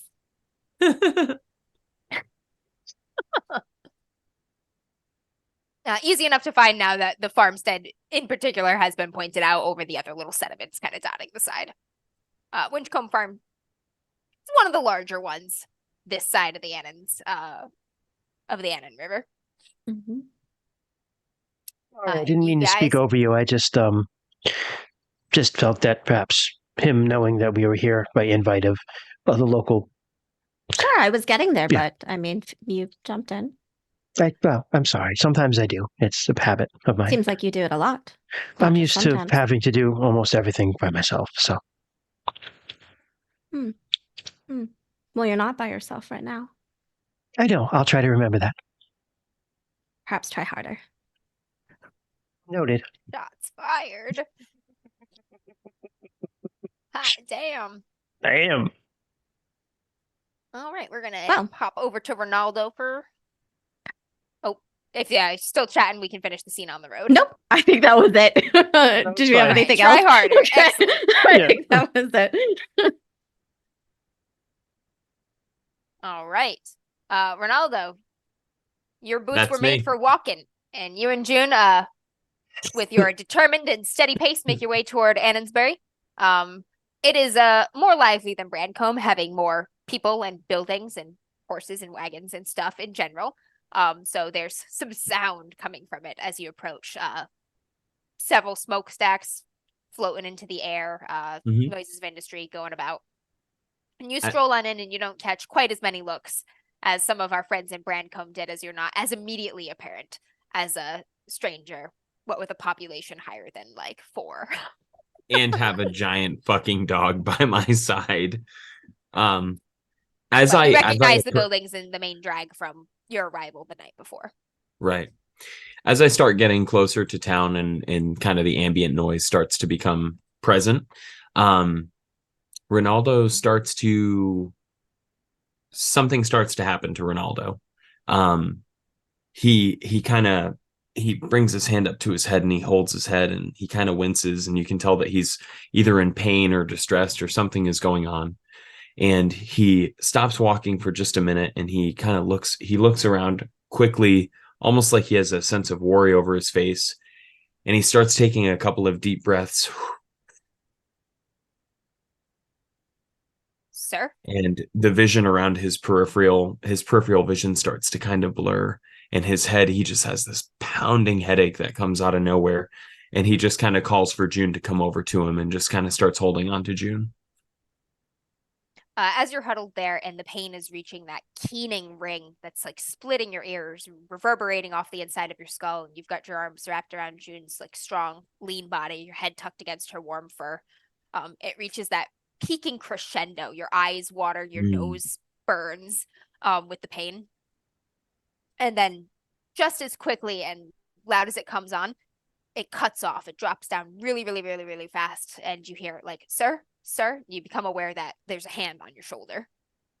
I look up really quickly, and all of a sudden my bearings come back into view, just boom, just like that. And I kind of, so I'm startled, but I also realize what is happening, and I'm on the ground, and I look up at the person, and I say, oh, it's a constable, young constable. He's got dark skin, short cut, dark hair, and he looks concerned. He's got a expression like, sir, you all right? Do you need help? oh, thank you.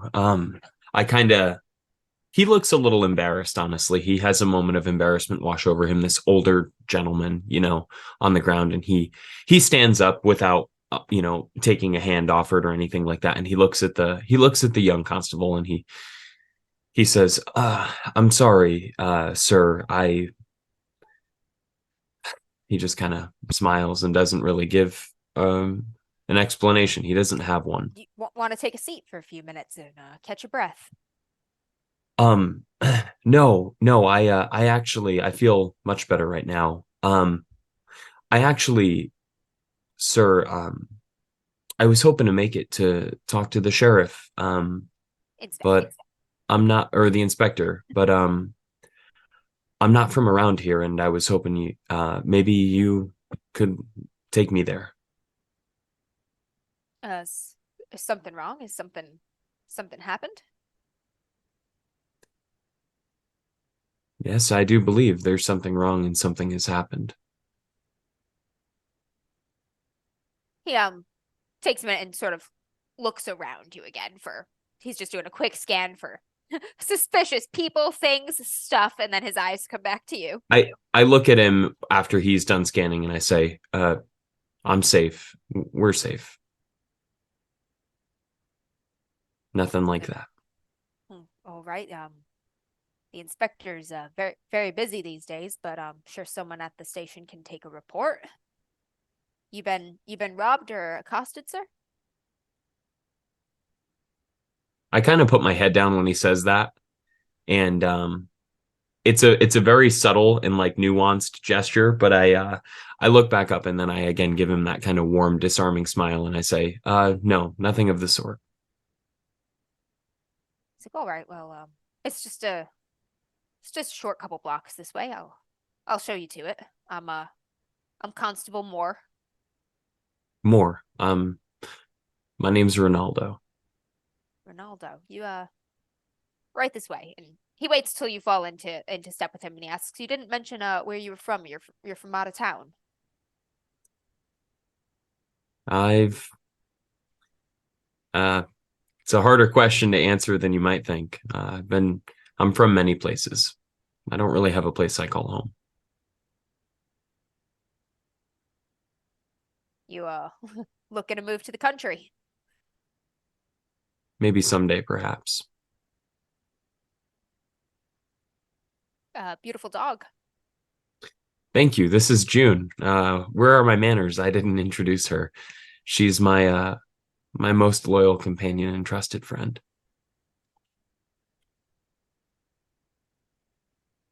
He's like, got a dog myself at home. Not much for work, but she's good company. There's something to be said for that, isn't there? I noticed you were coming from the north. You passed through Brancombe by any chance last night or this morning? I did, yes. Small, very small town. Not a whole lot to see there, but yes, that's where I was coming from, actually. And he's like, right. Heading up there myself. They've been having a bit of trouble. Make sure folks are all right. We need more people like you, more people that look after each other. make sure they're okay. Just happy to do my job. And at this point, you can see the police station in view, and Constable Moore kind of escorts you inside. There's another constable or constable. Yes. There's another. Nope. There's a sergeant sitting at the bench at the little bench there. Sergeant Jack. Sergeant Jack. And, I offer to I give Constable Moore when he walks me in, I give him like a handshake, a firm handshake, you know, and I just say, I thank you. he's like, "You're welcome, sir. Did you need me to stick around? You ready to file a report or anything, or?"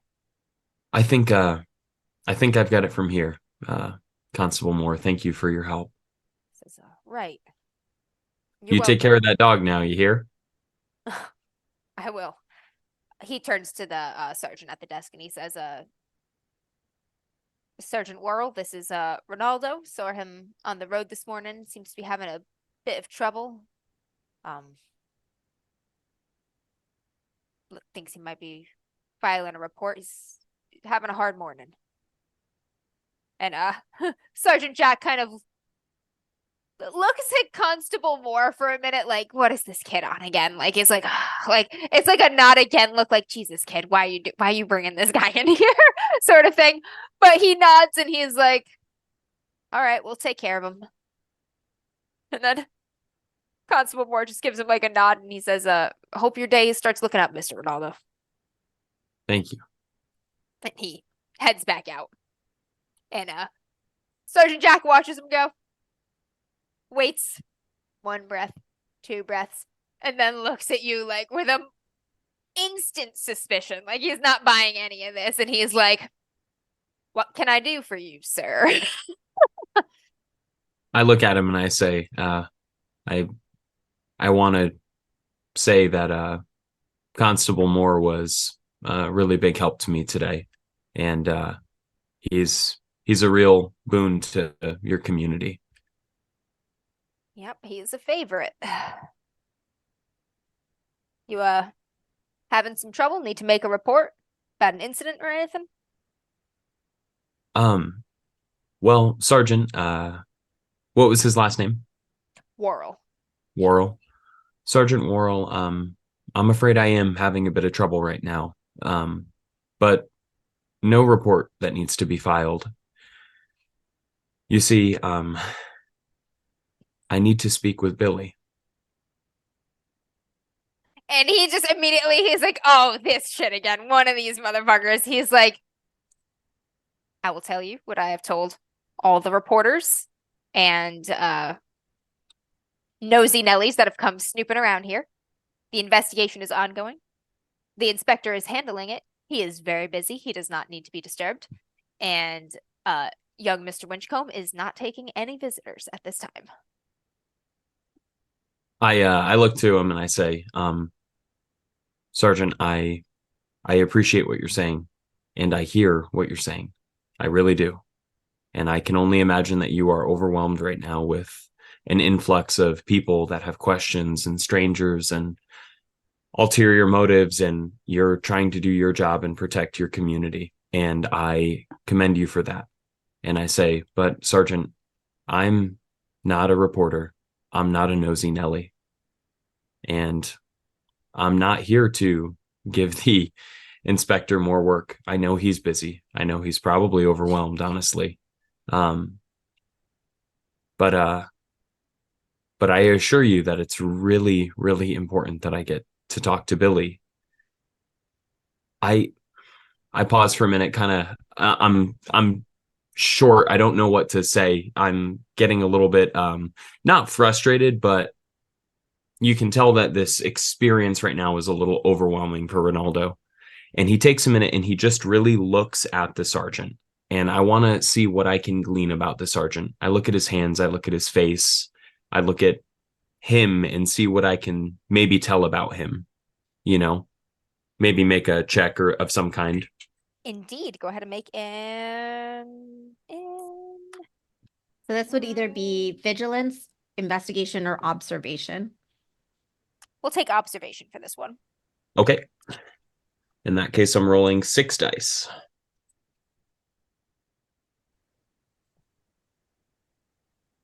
I got 1 6. All right. Take a moment, really look at this man. His uniform is neat and it is tidy. Cares about his appearance, and from that, it's easy to deduce he probably cares somewhat for his station. He's got dark circles under his eyes. His hair is a little bit of a mess, as if he's run his fingers through it a few times, perhaps over the course of a very long night. There are 2 empty mugs on the desk next to him. He's probably coming off of a long shift here. Do I get the smell of coffee or tea in the air, or perhaps something stronger? No distinct smells. Whatever it is not particularly strong smelling. His shoulders are tense and he's bouncing his leg, despite the fact that he seems to have been here for a while. He's kind of on edge, maybe a little restless. He doesn't look like he enjoys manning the desk, but he is here nevertheless.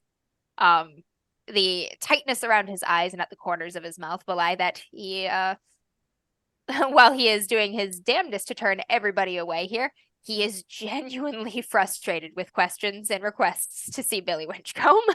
You get the impression you are the next in a long, long line of people who have been bothering him and his colleagues about this for quite some time. Sure. Yeah, that's kind of what you gather there. He's a sergeant, so he's worked here for some time. He's a little older, probably in his 40s. He doesn't look like he's easily shaken. And he looks like sort of everything, even everything about you is been here, done that. He's seen this before, sort of thing. Okay. That may lead him to make assumptions, and maybe not be quite so astute to situations because he's so certain that it is more of the usual sort of thing. Sure. I will I'll take a minute after I say those things. I'll give him a minute to process and respond. Like as I'm taking him in, as I'm observing him, I'm giving him an opportunity to respond. I'm gonna have you make a manipulation test for your little speech. Okay. Let us say. I'm also, if this plays into the role playing, I'm gonna ask him if I can take a seat because I'm very tired. He says, well, I'm tired too, and I'm not I'm tired too, and I'm not yet determined enough to get out of my own chair to throw you out, so I suppose. Perhaps we can sit together. And I kind of chuckle a little bit at that. 1, 2. I got 2 6s. All right. You take a seat. I wish 5s counted, dude. I got 3 5s, 2 6s, and a 1. I wish 5s counted. That would have been fucking sick. 2 6s is pretty good. 2 6s is better though. You take the seat and sort of resting your tired bones, and Sergeant Worrell leans back in his chair for a few moments, sort of resting his tired bones, and one tired guy to another, you sort of look at each other. And in this moment, a little bit of that tension eases from his shoulders. I'll take this opportunity as the tension eases from his shoulders, and I'll say, Sergeant, what is it that you want? Your uniform is clean pressed, and you obviously have a title, and you've earned respect, and you've probably been here for a while, and this is your home. Why do you do this? Why do you sit at this desk, even though it haggers you and makes you tired? Why do you talk to people with inquiries like me? Why do you do this? What is it that you hope to find or hope to get? If I'm being perfectly candid with you, Mr. Ronaldo, sitting at this desk because the inspector has stationed me at this desk because some of my younger colleagues are not quite up to snuff, turning away the nosy and obnoxious masses and reporters that have been sniffing around here of late, and I am, unfortunately, the man for the job. I'll smile at that. But and you're not a reporter. I am not a reporter. And I look at him and I say, I appreciate your candor, Sergeant. I think a lot of I guess I don't like to make assumptions, Sergeant, In the years that I've been here for, I've seen a lot of things, and I try to be curious about things, and a lot of times that leads me to see things I didn't see before. But I do know one thing. I don't know Billy, and I don't know this town like you do. But I know what it's like for someone to feel like they're backed into a corner, and to feel isolated, and to feel desperate. And if you are interested in finding the truth behind what is happening, you won't get it from a man that's backed into a corner, and that's desperate, and that feels isolated. And this is why I'm asking you, Sergeant, for permission to talk to Billy.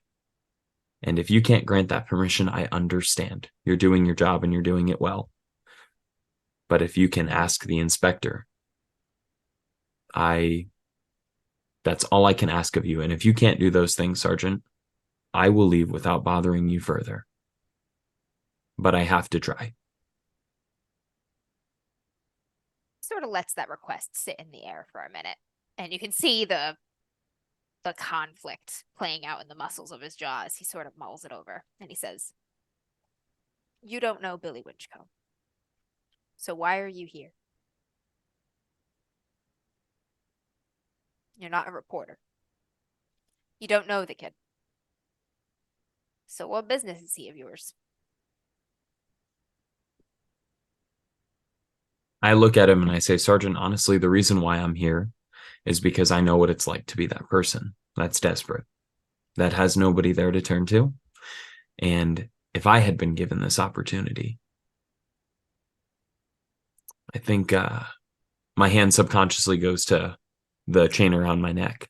And I say, I think things might have been different. And I kind of swallow hard. And I look at him and I say, but I'm here because I believe in the ability to help each other, just like you do, which is why you're in your station. And I think I can help the people of this town. And I think the way that we do that is by finding the truth.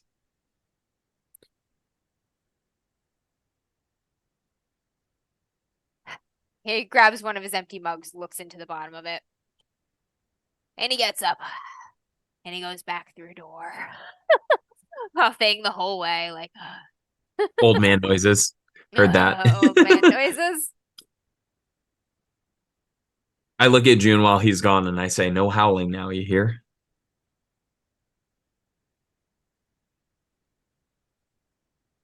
She just sort of kind of looks at you, makes a little whine. Her tail thumps a couple times.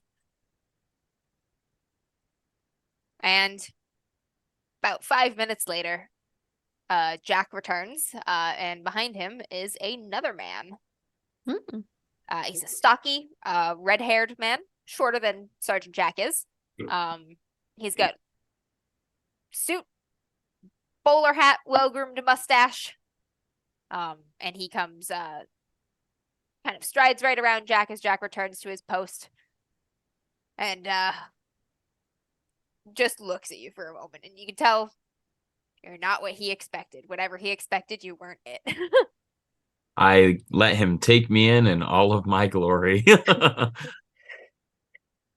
he says, he looks at June. He says, "Dog stays here. Inspector Banks, let's make this quick."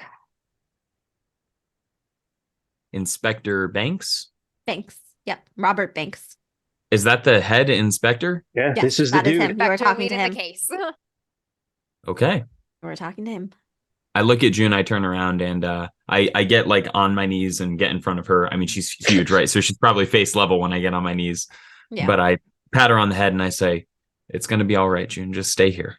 I'll be back. And I Jack get says, up and "I'll watch the dog."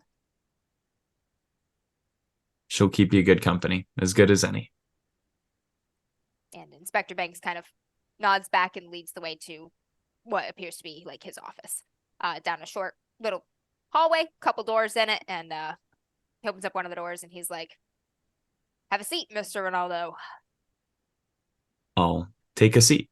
You wouldn't happen to be one of the guests of the vicar down in Brancombe, would you?" I am. Thought that might be the case when Sergeant Worrell came in here talking about some missionary do-gooder looking to talk to the condemned boy. Missionary do-gooder. I kind of laugh at that. And I guess I just kind of nod my head in, I don't know, resignment. He takes Not willing to argue the point. He takes a seat at the desk and says, well, let's cut to the chase.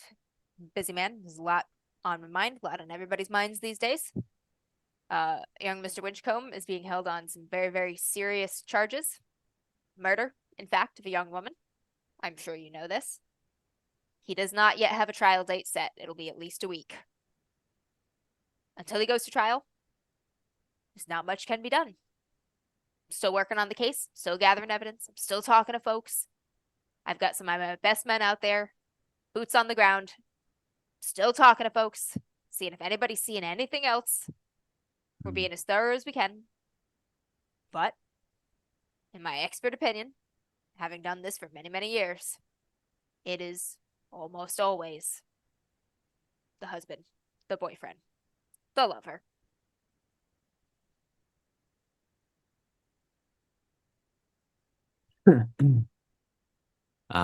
Inspector, I look at him and I say, what do you see when you look at me?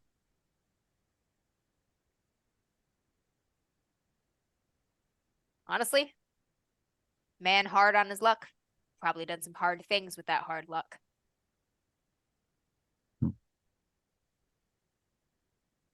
You might be right.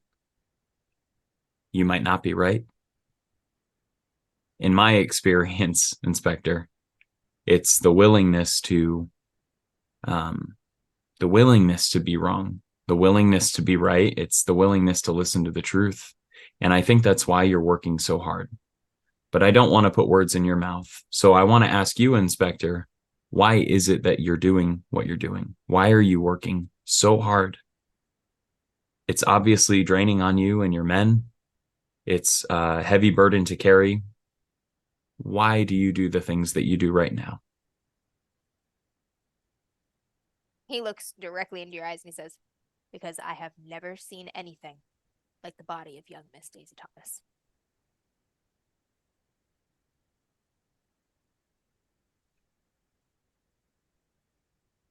Are you looking for justice?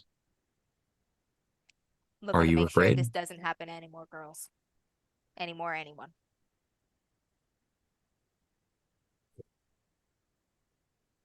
Inspector, if that boy that you're holding in that cell did this, then only he has the truth. Only he has the truth. And unfortunately, that young and poor girl that's not here anymore, that can't tell her tale. If he did not do this, he still has the truth. I'll concede to your with credit coming your way, you are good at what you do. And I'm sure you've seen many things, and I know just as well as anybody else that a lot of times the thing that makes the most sense is often what is the case. But you know, I have done some things and I have been hard on my luck. But that just means that I know even more intimately the experience and what Billy is going through right now. And if you're looking for that truth, and if you're looking for the answers that you're seeking, you're not going to find it from a man that has no hope. You're not going to find it from a man that's desperate, with his back against the wall in a cage, alone. And I can tell you that with certainty. Let me talk to the boy.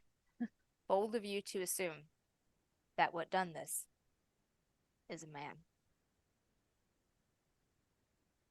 Maybe it's something more. If that's the case, Inspector, why is Billy in a cage? A lot of things that aren't men look like him. More so in the city. I worked in London for years before I came out to Annonsbury, Gloucestershire. Hoping to stop seeing the things I seen in London. I look at him and I I kind of rub my eyes a little bit, and that buzzing sound starts coming into my head again a little bit. And I look at him and I say, Inspector, I don't think you ever stop seeing those things. And I look at him in a way to try to make that connection. The things that you have seen, I see too. And it's kind of a curse. Make And a I say, manipulation check. make a manipulation check. Yep. Give us another manipulation test here.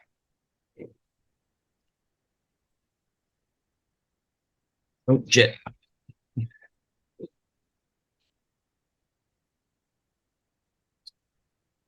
If you fail, you can always push, remember.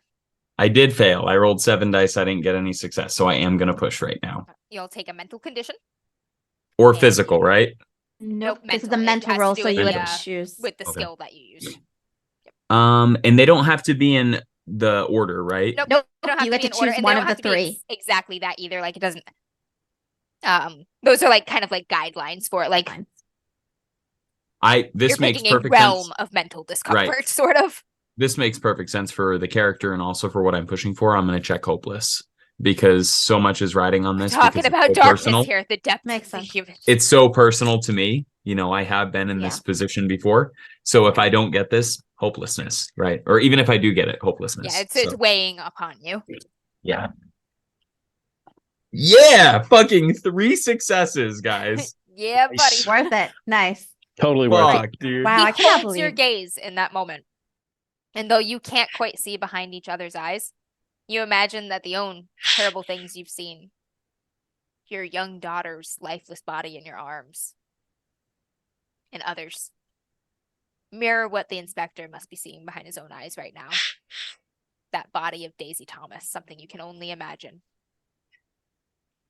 And he nods slowly, and he goes, "All right, missionary do-gooder. I'll let you talk to the Winchcombe boy." Nice.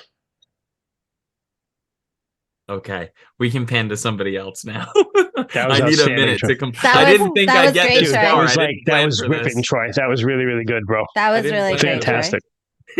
Fuck. Riley O'Day is gone, so Nora and Rosalie, you are approaching the Winchcombe So farm. we had those. Do So you- we had those words, and we were like, Rosalie's been like icily cold since then because I said noted. And as we approach the home, I'm just like, this one's yours, Nora. Then I'll just fade to the background.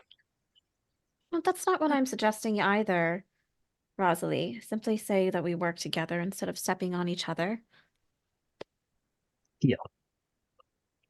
You are noticed as you approach the farm by a couple boys, young Really men quickly out though, in the field in front of the farmstead. Amber, though, before we continue on this, do we want to do the giveaway now? Just because it's like 9 Yeah, o'clock? let's do that. Let's do that. Let's I haven't do it. been Let's do the hydrating enough. giveaway. I don't have to pee, but we'll do the giveaway. Yeah, just because I mean, I you can go try have to if pee. you'd really like. Amber's like, okay, I she's will the first one. sacrifice. Jess is Yeah. breaking the seal. We can do the giveaway. I broke the seal, but it was too early. Kent is breaking the seal now. It's it. The seal has been broken. So here's the deal. We have people in chat. If you obviously all of us are not eligible. So if you want a free copy of Treasures of Garantha 2 by Austin Conrad, who we have here in chat, say you do in chat. We'll gather y'all and Type a 1. type a 1 in chat. We'll gather the numbers, and then I will roll. Hopefully, we have something that's divisible by at least 10, because I have the John Tian's die Yes. here Yes. that I will roll. So we got Raz Fox. All right, so that's 1. Raz. Good Kung to see Fu you, Raz Fenris, Fox. Sunday Meat. Yeah, all good right. to see you, Raz. So we got Raz. I'm Kung going to take this Fu. opportunity to polish off my beverage because I'm going to need it for more intense role playing. Sunday Meat, Cernibus. So that's 4. Do I have everyone? Raz, Kung Fu Fenris, Sunday Mead, Gilris. I missed. That's 5. 1, 2, 3, 4, 5. Either one, Sunday Mead. I got you. Don't worry.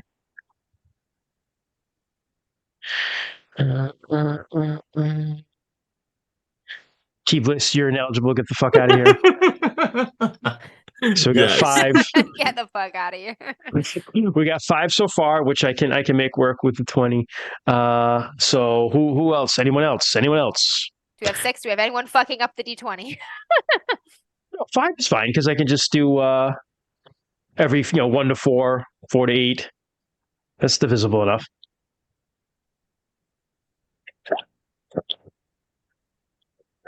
You know what occurs to me? We haven't happened to you. So I guess what will happen is if you win this, I'm going to give it a couple more minutes. If we win this, you reach out, email us with your information, your drive-through RPG email if you have one. I'll get that to Austin, and we'll get it to you. Yeah. All right. You know what? We could do D6. I really want to roll John's dice, though. So that's what I'm going to do. I'm going to disregard everything that's telling me I should roll a D6 because I want to roll this in memoriam of our friend who has passed, John. So he had these dice at his wake, which was so awesome. So that'll happen to mine. No, actually not. I'm going to be buried with all my dice. Fuck you people.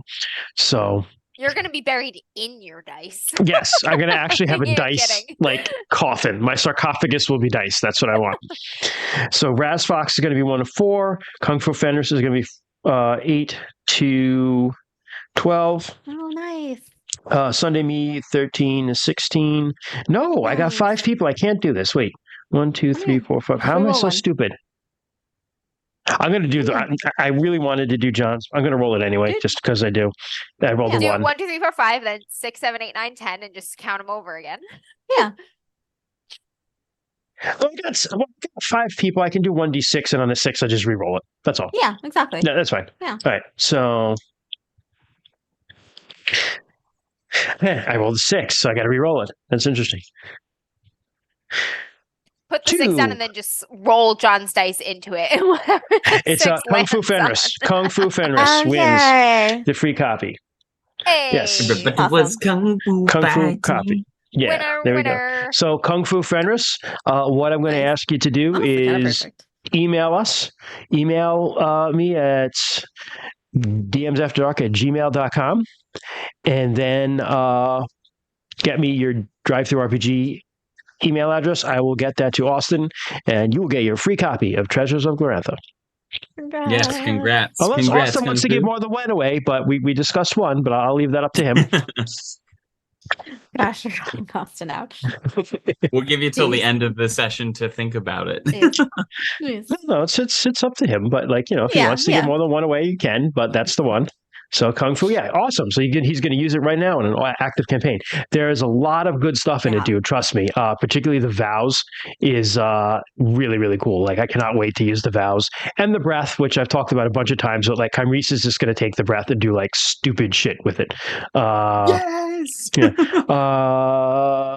Austin says he feels like he needs to come up with an incentive for a second. All right, man. What are you thinking?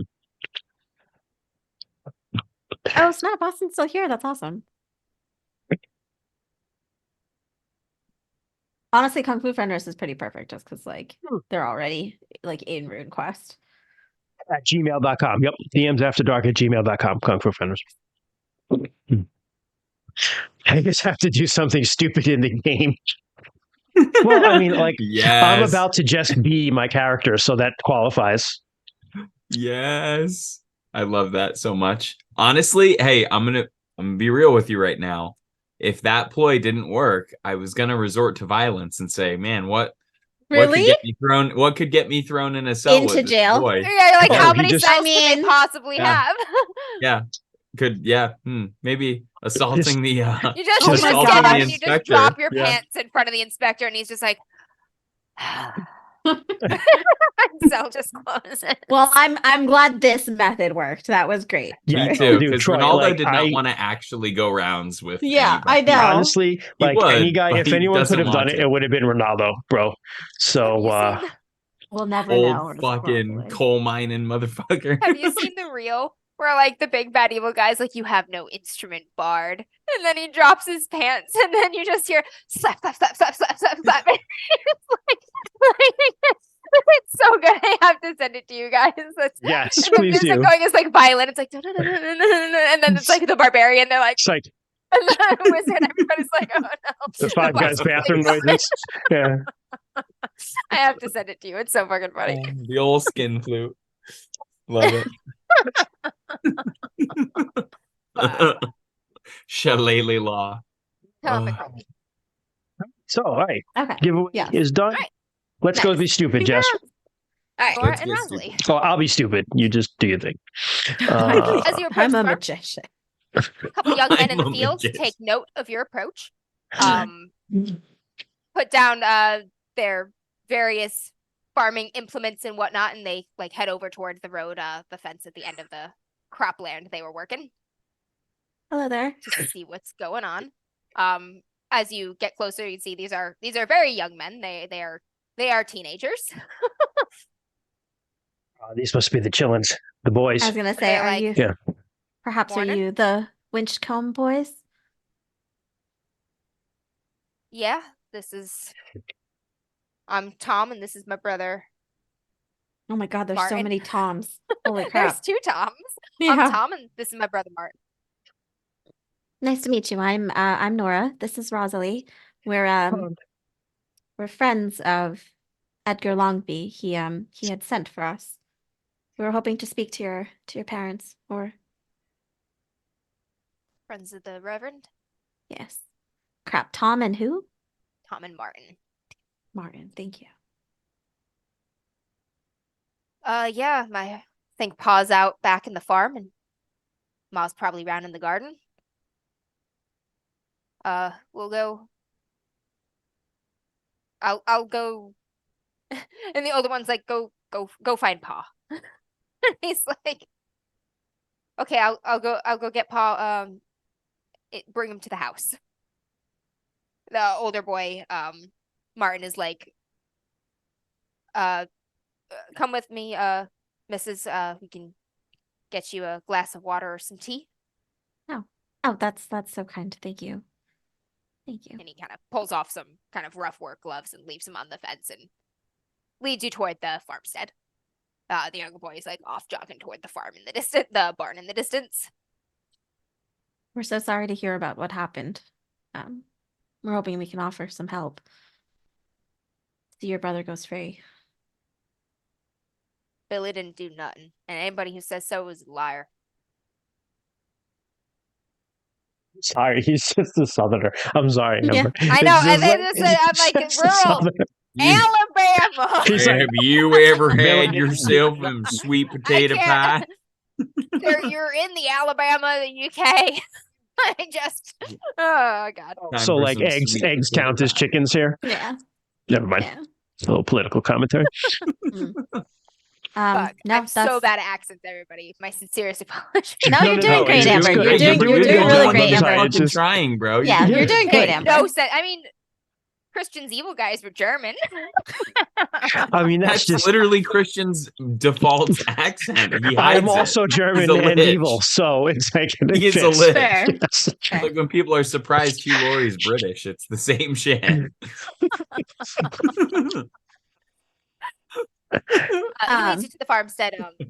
Kind of leads you into the front door. And he's like, please have a seat. I'll go fetch my mom. Put a kettle on. Okay. Thank you. Thank you. Think you and the Reverend think you can help with Billy? We're certainly going to try. We definitely hope so.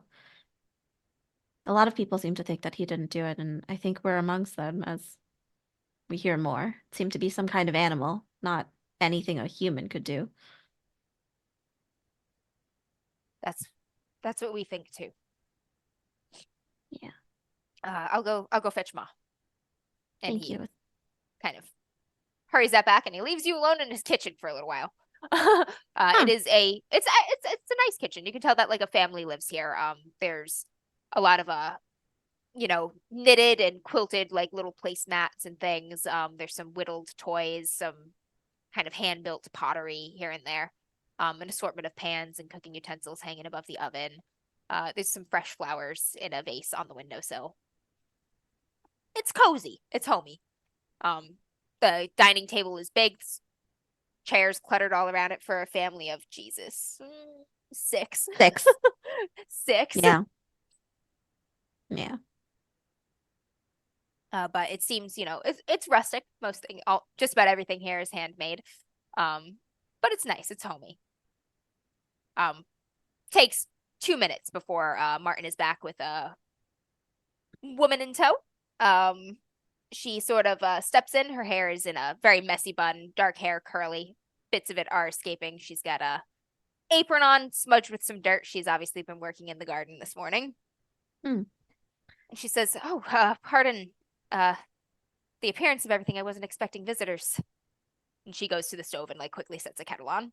Oh, thank you. You don't have to go through too much trouble. We just wanted to talk a little bit and we'll be on our way.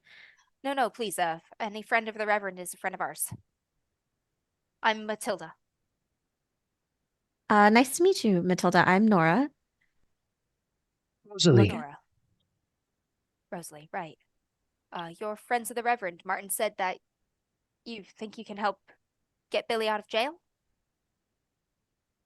We'd like to try and figure out what's going on here, and I don't believe that Billy was the one who did this. I don't see how he could.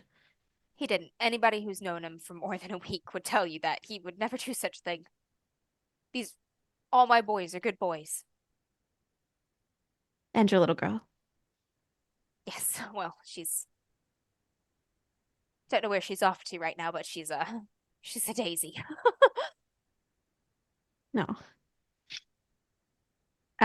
What can you tell us about that day? The what was it? The May? The Mayfair. All of them, I guess. The Mayfair, yes. I love this town, and I love most of the people in this town, but there's a lot of people with loose jaws, and they get to flapping, loose tongues, and they get to flapping at the slightest little thing. That's what happens when people get bored around here. But Mayfair, big festival. You can imagine all the excitement. Weather's getting nice. It's a big deal for a little town like Brancombe.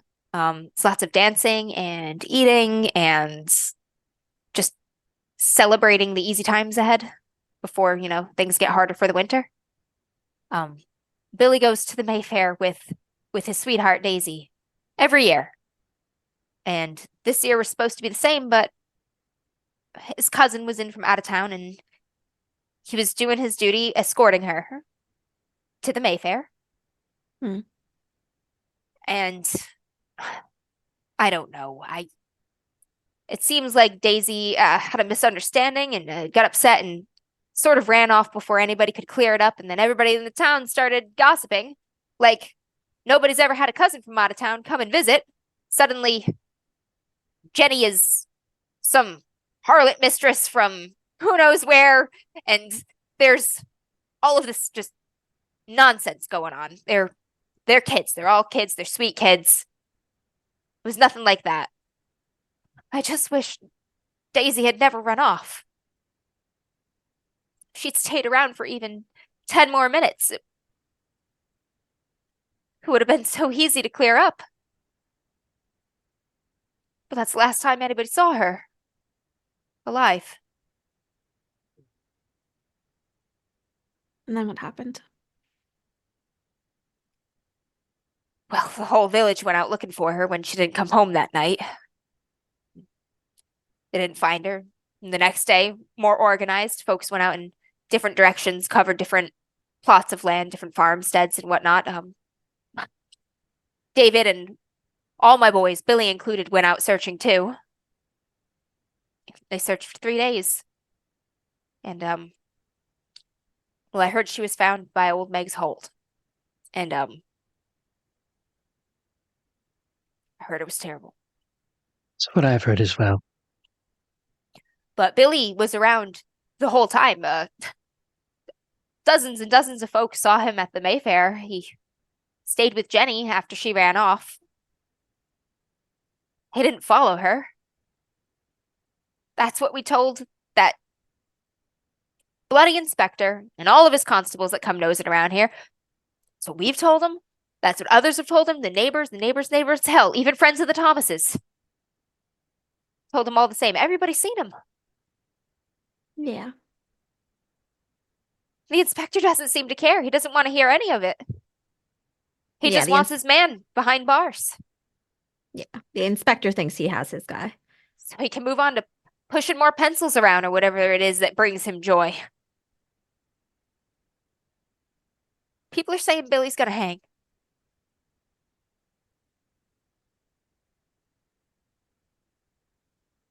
It's what we're hoping to stop.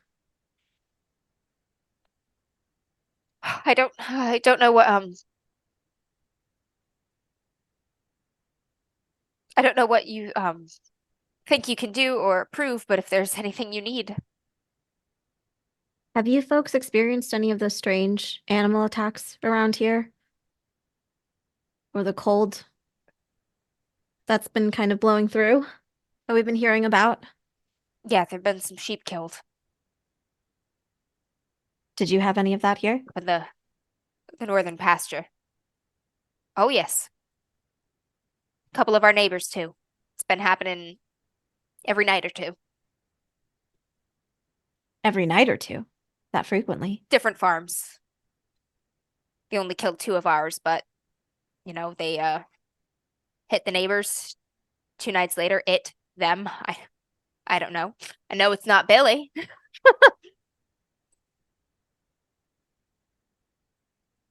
Did they just go missing? Do you find the sheep Oh no, again? Or there are bodies. Something's killed them. Savaged bodies? Looked like some wild beast on it, David said. eaten? And at this point, Tom kind of comes into the kitchen from the front door, and older man, broad shoulders, real big strong arms, clearly a laborer, comes in after him. He looks a lot like his sons. You can assume it is David, and he says, part of him eaten. Part of him eaten? Yeah, went at some of the organs and such. Whatever it was. Okay. That's very strange. I mean, I can't really think of anything else. Rosalie, is there anything? I'm curious, and I know this might be a painful question to ask, but during the search, from what I know about the local geography, this old Meg's Holt near where Daisy was found, I mean, it seems like it's far out of town, but it doesn't seem like it's that far. And you were searching for 3 days. Was it an area that was searched a few times, or did it take 3 days to get there to find her? I really can't say. I wasn't searching that area. That's fair. That was left to her folks and some of their farm hands. Okay. God. Damn it. I wish.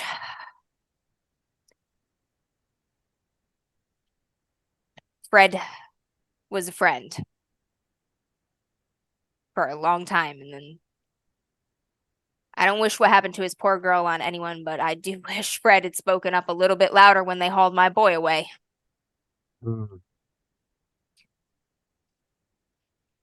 Does he think it was Billy?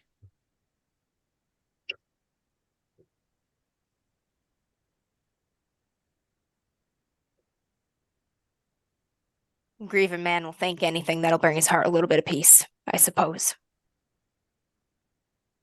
Yeah. And you can see on especially the boys' faces, like their expressions harden a little bit. There's some resentment there toward Fred.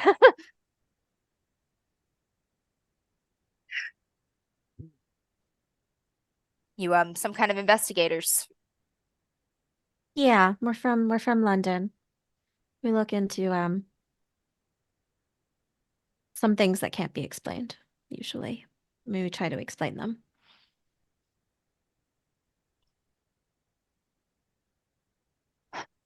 Well, I suppose we'll take any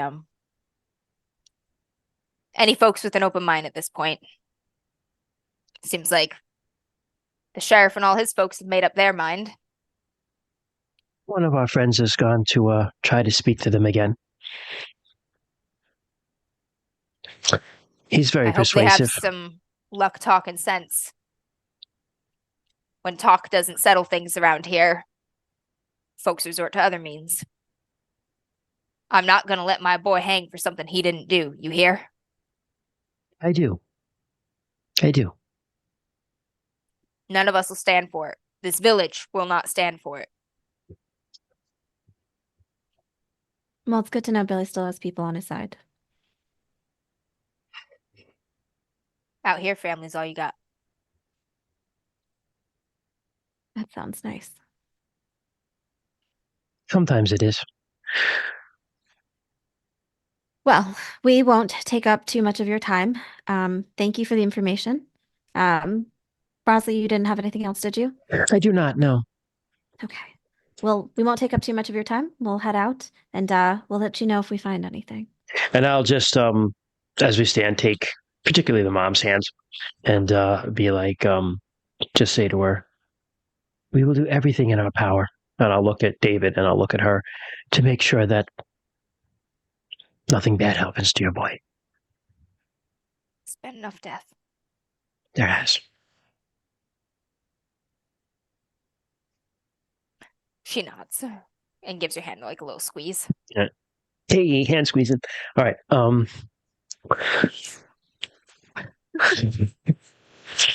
Okay. Well, we won't take up any more of your time. Well, we're off. I believe. Yeah. Martin and Tom, go escort these young ladies to the main road. Make sure they make it there safe.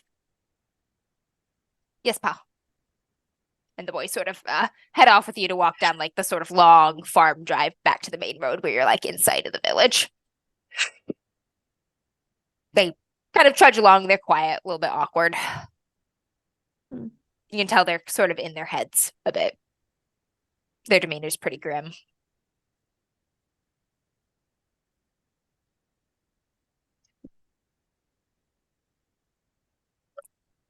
Boys, before we leave, may I ask, is there anything that you can add to what your parents have told us? Anything at all? Even if it's something that you feel that maybe your parents would be mad if they knew, but, well, anything can help your brother at this point in time. Even the insignificant. Yeah. The younger boy, Tom, goes, fields where the sheep are killed. Looks like witchcraft. And then the older boy, Martin, is like, Tom, please. No, please. What do you mean? No witchcraft. It's a bear or something, some sort of big animal. Maybe a escaped circus animal or something. There's an explanation for it. No, I mean, are the bodies found in a certain place? The sheep? The grass is dead. Whole bunch of it in a ring.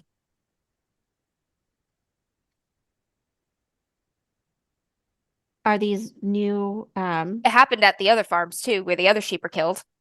They are new. Okay, they're Tom not the same Halsey place. said so. In the tavern. And you That lost is- some sheep in your north pasture? Yeah.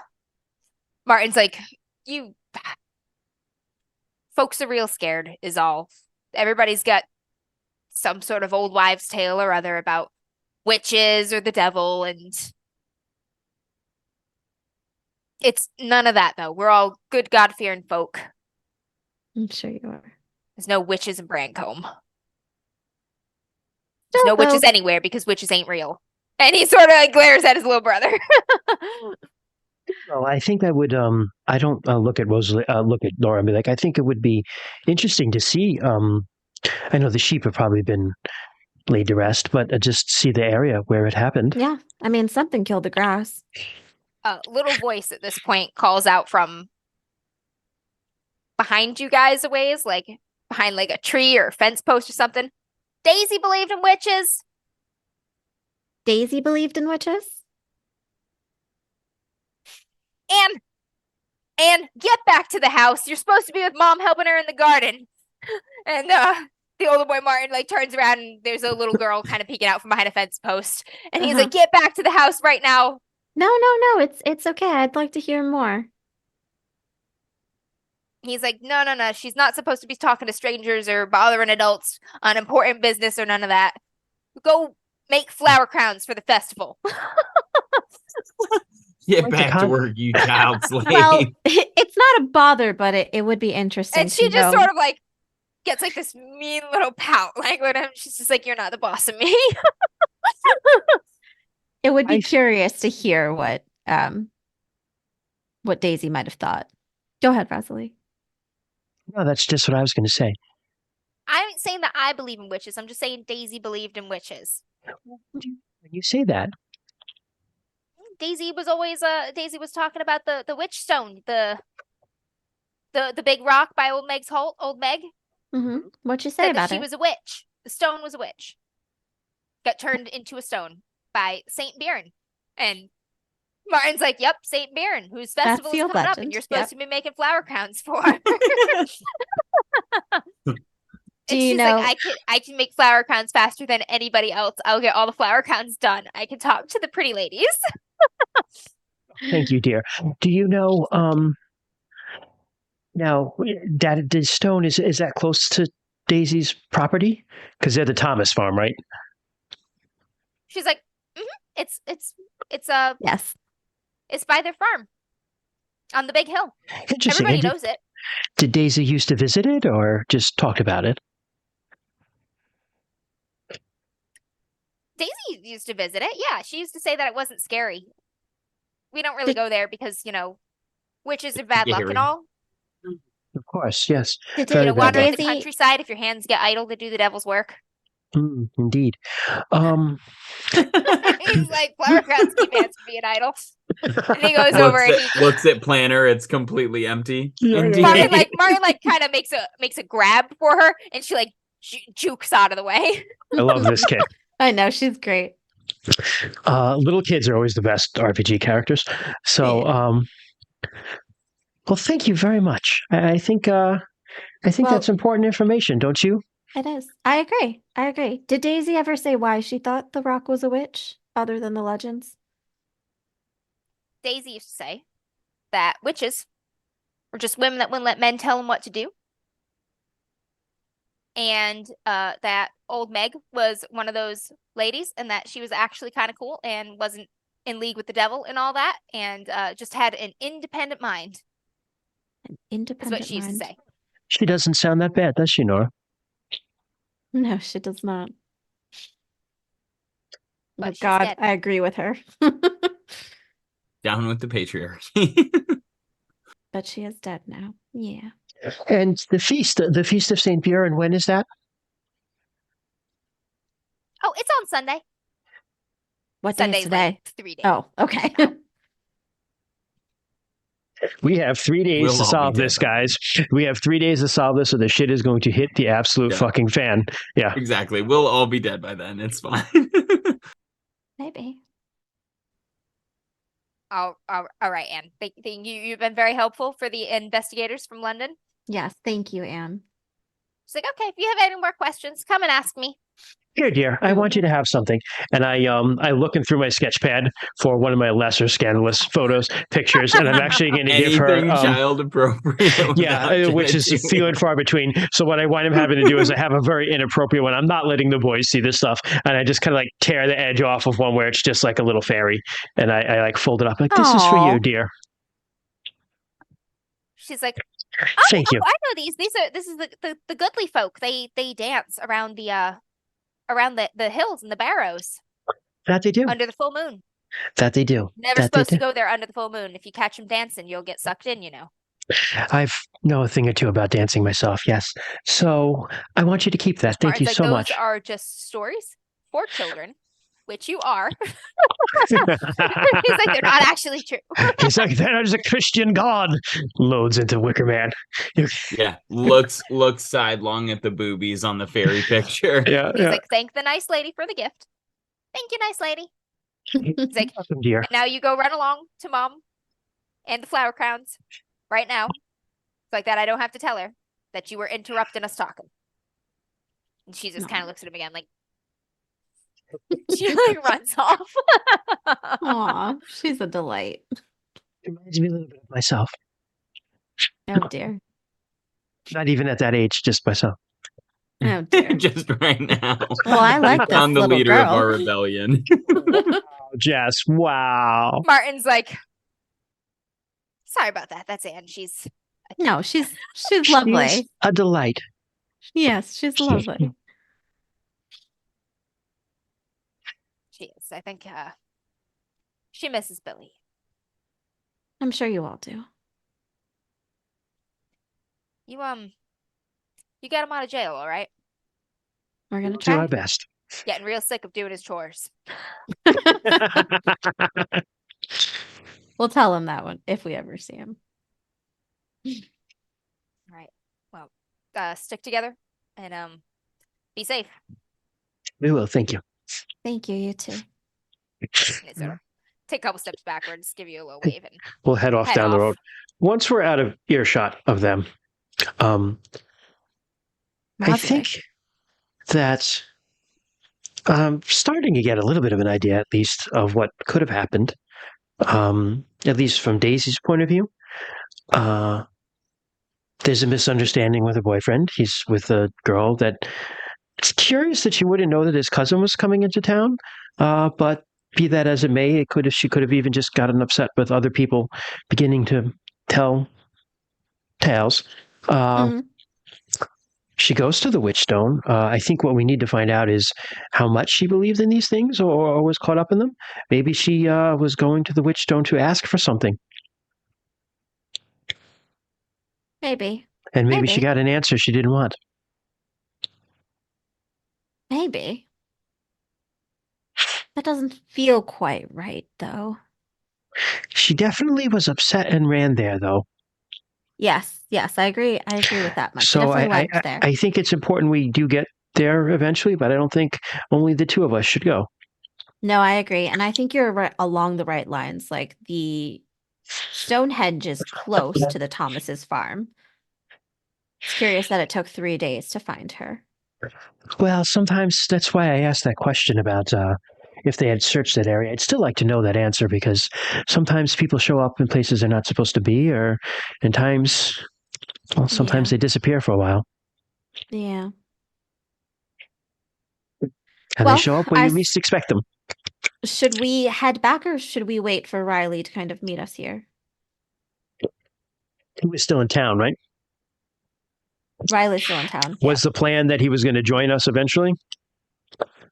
I thought we were going to go to Old Meg's Holt together. I'm not doing that did without not really Ronaldo. establish where you're going to meet before doing that together, Yeah. but you can have done so if you would like to agree minute-wise now what you were supposed to do. Let's say we were going to meet back at the tavern. That makes sense. And Okay. and that would hopefully give Ronaldo time to join up too. Sure. Yeah. Right. Sure. Meanwhile, back at the tavern, Riley, Tom Pausley is headed out. You are almost to the bottom of your cup of tea there.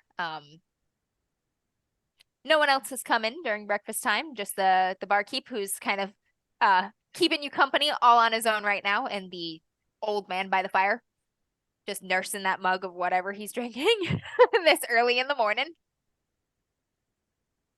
And a woman comes like running into the inn. She like bursts through the open door and she says, please help. My Emily is missing. Someone stole from her bed last night. Help. And she just like yells in the inn, and then she runs back out and she's just like screaming frantically, like, help, something's taken Emily. It's taking my daughter. And the barkeep like grabs a shotgun out from under the bar and just like runs outside. Fuck yeah, dude. Remington in action. Oh, Kent, I think you're muted. Shit, that's real not good. Come on, Riley O'Day. Time to kick some ass. Take some names. Good and bad because Okay, 1 second. Yeah. But I did not think that would happen. oh my god, I just saw the South Park thing, Troy. Kazma, the big fat witch, the big fat witch, the big old witch. Well, was a witch, was a witch, witch, the big Well, I am glad that I had the I muted my headset because I took my headset up to the bathroom so I could listen to the thing that was going Nice. on, and I am glad that I muted it Nice. just in case because it was my microphone was going through my headset, not my actual microphone that I have right here. Explosive shits. Got it. I was like, did you just say you took your headset into the bathroom with you? Yeah, so I can listen. Oh, okay, that's fair. It's dedication. That's Yeah. fair. It doesn't want to lose any clues or anything. Yeah, That's fair. That's fair. clues are everything. But yes, Riley is going to follow the barkeep out. A small crowd is already gathering. People just nearby have dropped whatever they're doing and they're running up and they're like Michelle, calm down. What do you mean Emily's missing? And she says, my daughter is not in her bed. She was not in her bed this morning. The window was torn off. It took my daughter. And she's like, please, get everyone you can. We have to find her. We have to find her before night. And they're like, okay. And then a couple guys are like, grab their buddies and they're like, go to this farm, get all the available hands. And people are just fucking running around and shit, grabbing pitchforks, just going crazy. And Michelle is just broken down, like sobbing. I will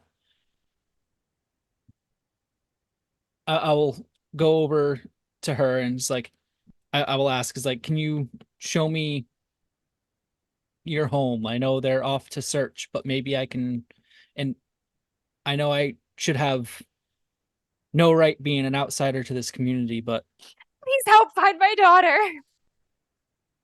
I had She's 8. She's 8 years old. I had a youngin taken myself, so anything I can do, I will help. I'm up over that hill over here. It's just me and her. Her pa died 3 years ago. It's just us. She's all I have in this world.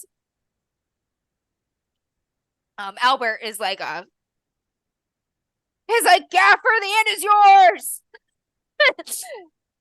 And you just hear a not like a from the fire, just a and Albert goes with you, following Michelle along.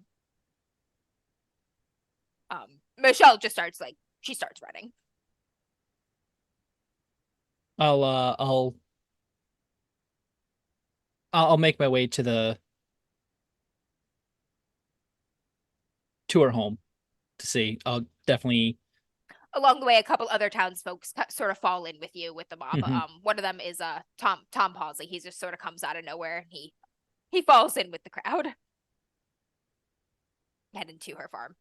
She's not far outside of town. She's just on the other side of the river, over like a little hill, much closer than the Winchcombe Thomas farm. Across the river as well.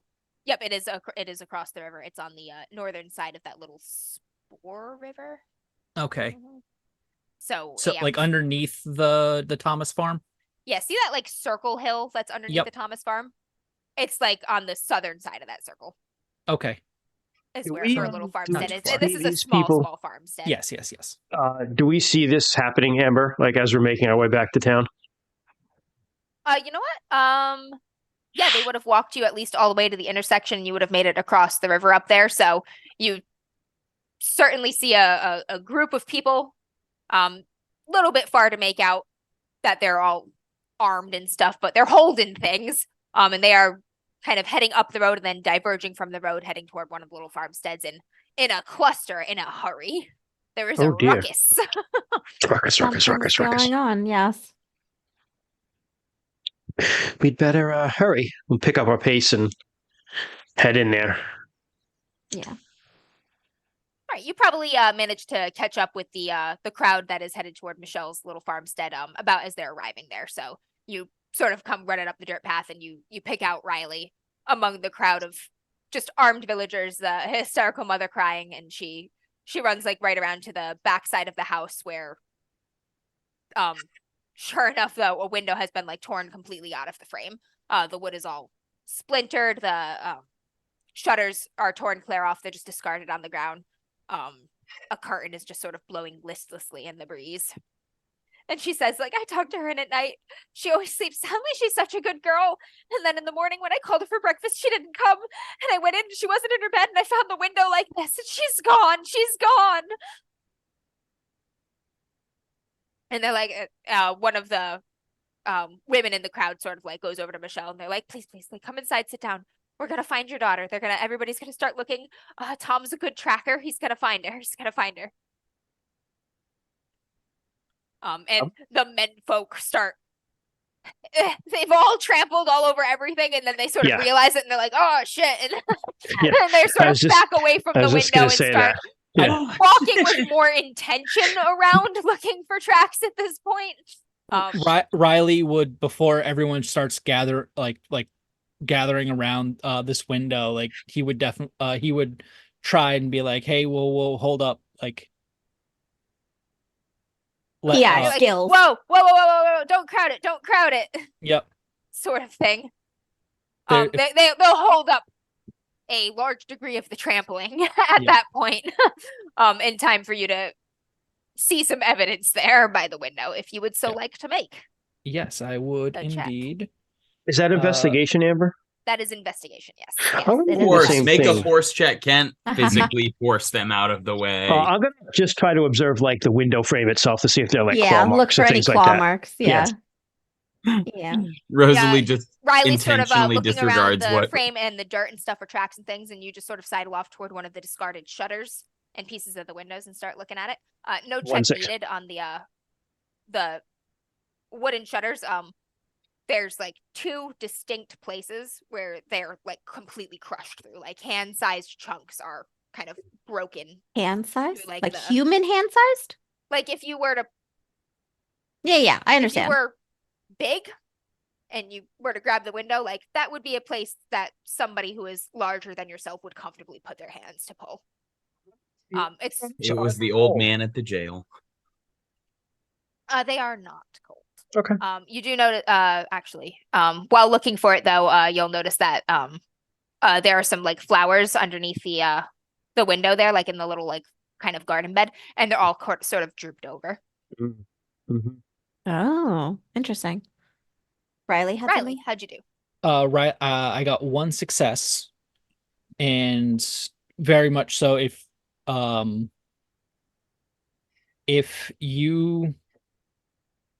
that isn't quite enough, Riley would 100% push for extra successes with this.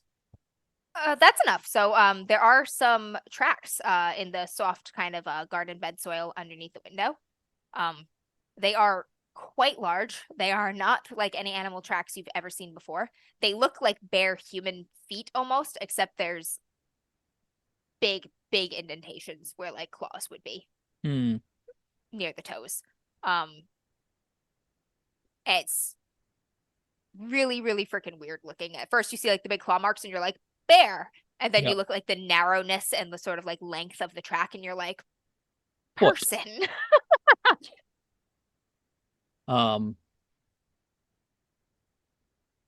Riley will call, what was it, Tom Paisley?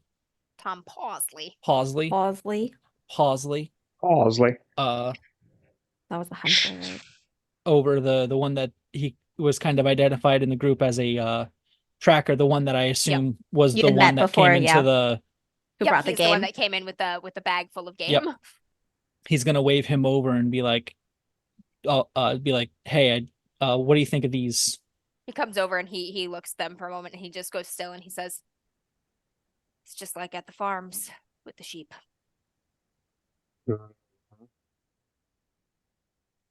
Never seen anything like it before. Yeah. Too big to be human, but not quite big enough to be any sort of animal. The toes there?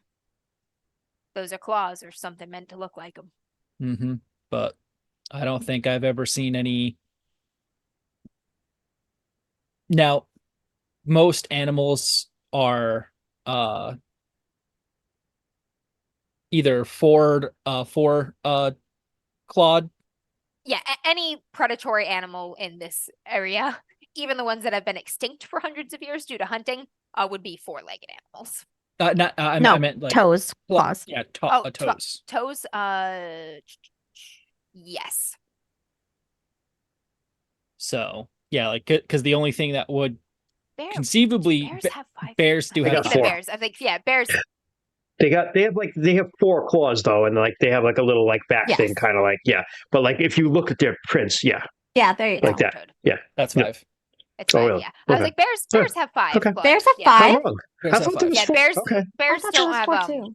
their fifth don't have a toe dew is not claw? high up on their leg like a dew claw, like it is Like a most wolf. other Yeah, dogs. a cat. Yeah.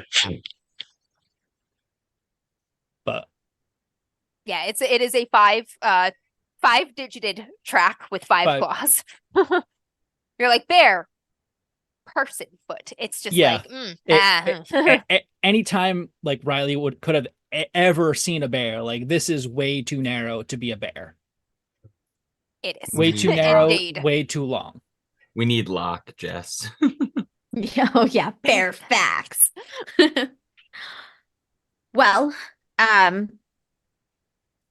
unfortunately and fortunately, this town has done this search recently, so you already have an organized plan. Those who aren't kind of expert hunters and trackers should probably get to it. No one should kind of search alone. Someone should also send word to the inspector if ever there was evidence that Billy didn't do this, too, in such a recent time. That's pretty good evidence. Complete random in the crowd sort of spits and says, like, fuck the inspector. We take care of our own. You do take care of your own, but unfortunately the inspector is holding on to Billy. He ain't gonna do nothing but drag one of these fine folks off again if we bring him in here. And then there's some murmuring in the crowd, and they're like, yeah, no, like, we'll start searching. Don't nobody go to the inspector. Mm-hmm. And then people start clustering off. They're meeting up. More people are filtering in from the town. They've caught wind. They're sort of congregating here, and they're starting to group up. They're like, oh, hey, like, Jim. Yes, yeah. They've organized Kevin, before. We'll go back to Spread the word. And search the west, like, and they start going off into small groups. Totally fine.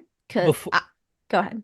Before Tom, well, go ahead, Jess, because I'm going to be asking something else. I was just going to say I can't track. I can't search for things. Okay. So I can go talk to the vicar and go talk to the inspector.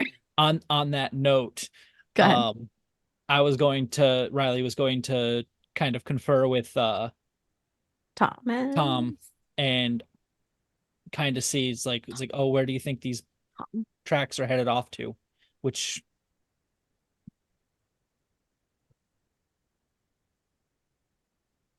he says, well, there were dead sheep and tracks at the Thomas farm, then at the Winchcombe farm, then at the Smith farm, the Sampsons, now here. This is the closest it's gotten to Brancombe.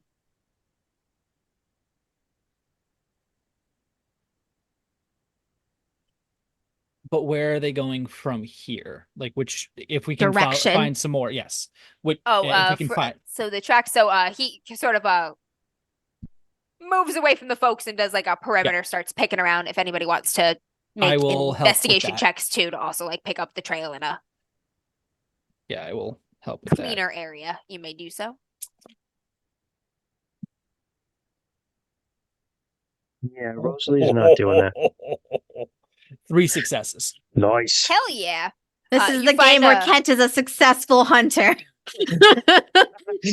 No bees this time. No bees this time. The cold will scare them all away.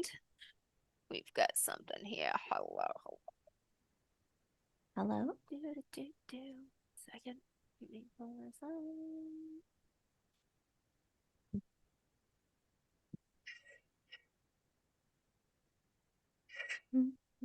So much stuff.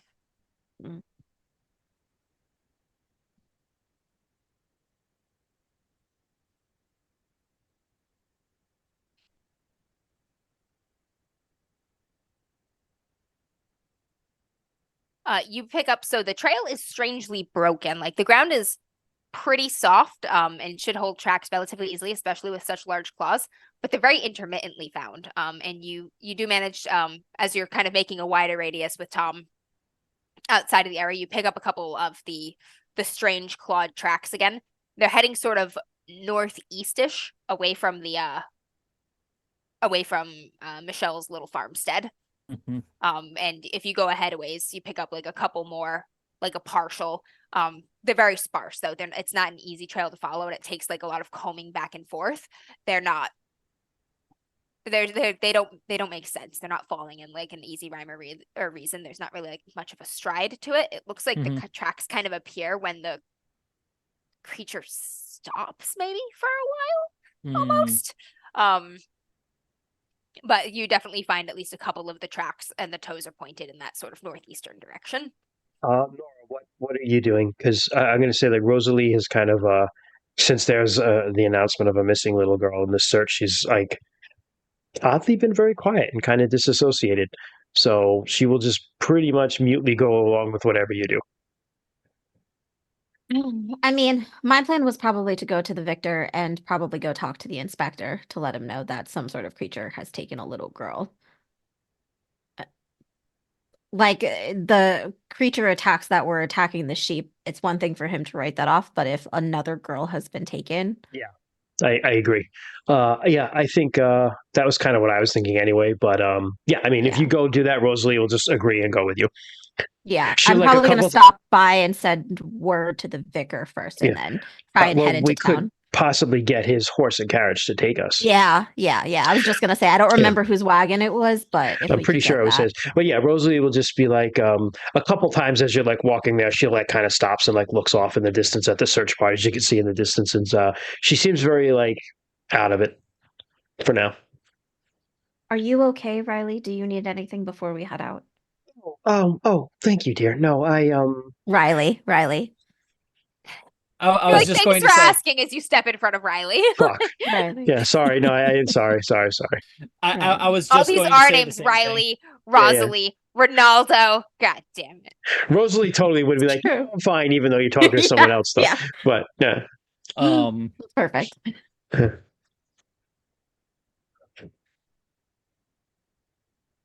If you're going to get Ronaldo, like it might be best if to get back as soon as we can, because these tracks, as far as I know, and I'll just look towards Tom and ask him, it's like these seem to be almost heading up to the Holt, aren't they?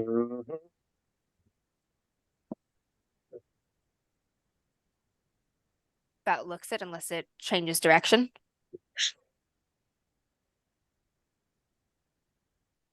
Riley, you are standing amid a swath of very wilted, shriveled grass, blackened, where the footprints are. It's a swath about 6 feet wide.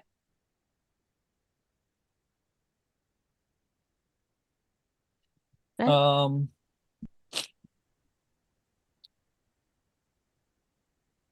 the footprints are like kind of almost in the middle.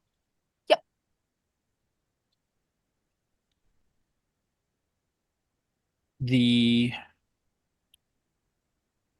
Can I find anything else in this circle? Was this an area that had a sheep attack?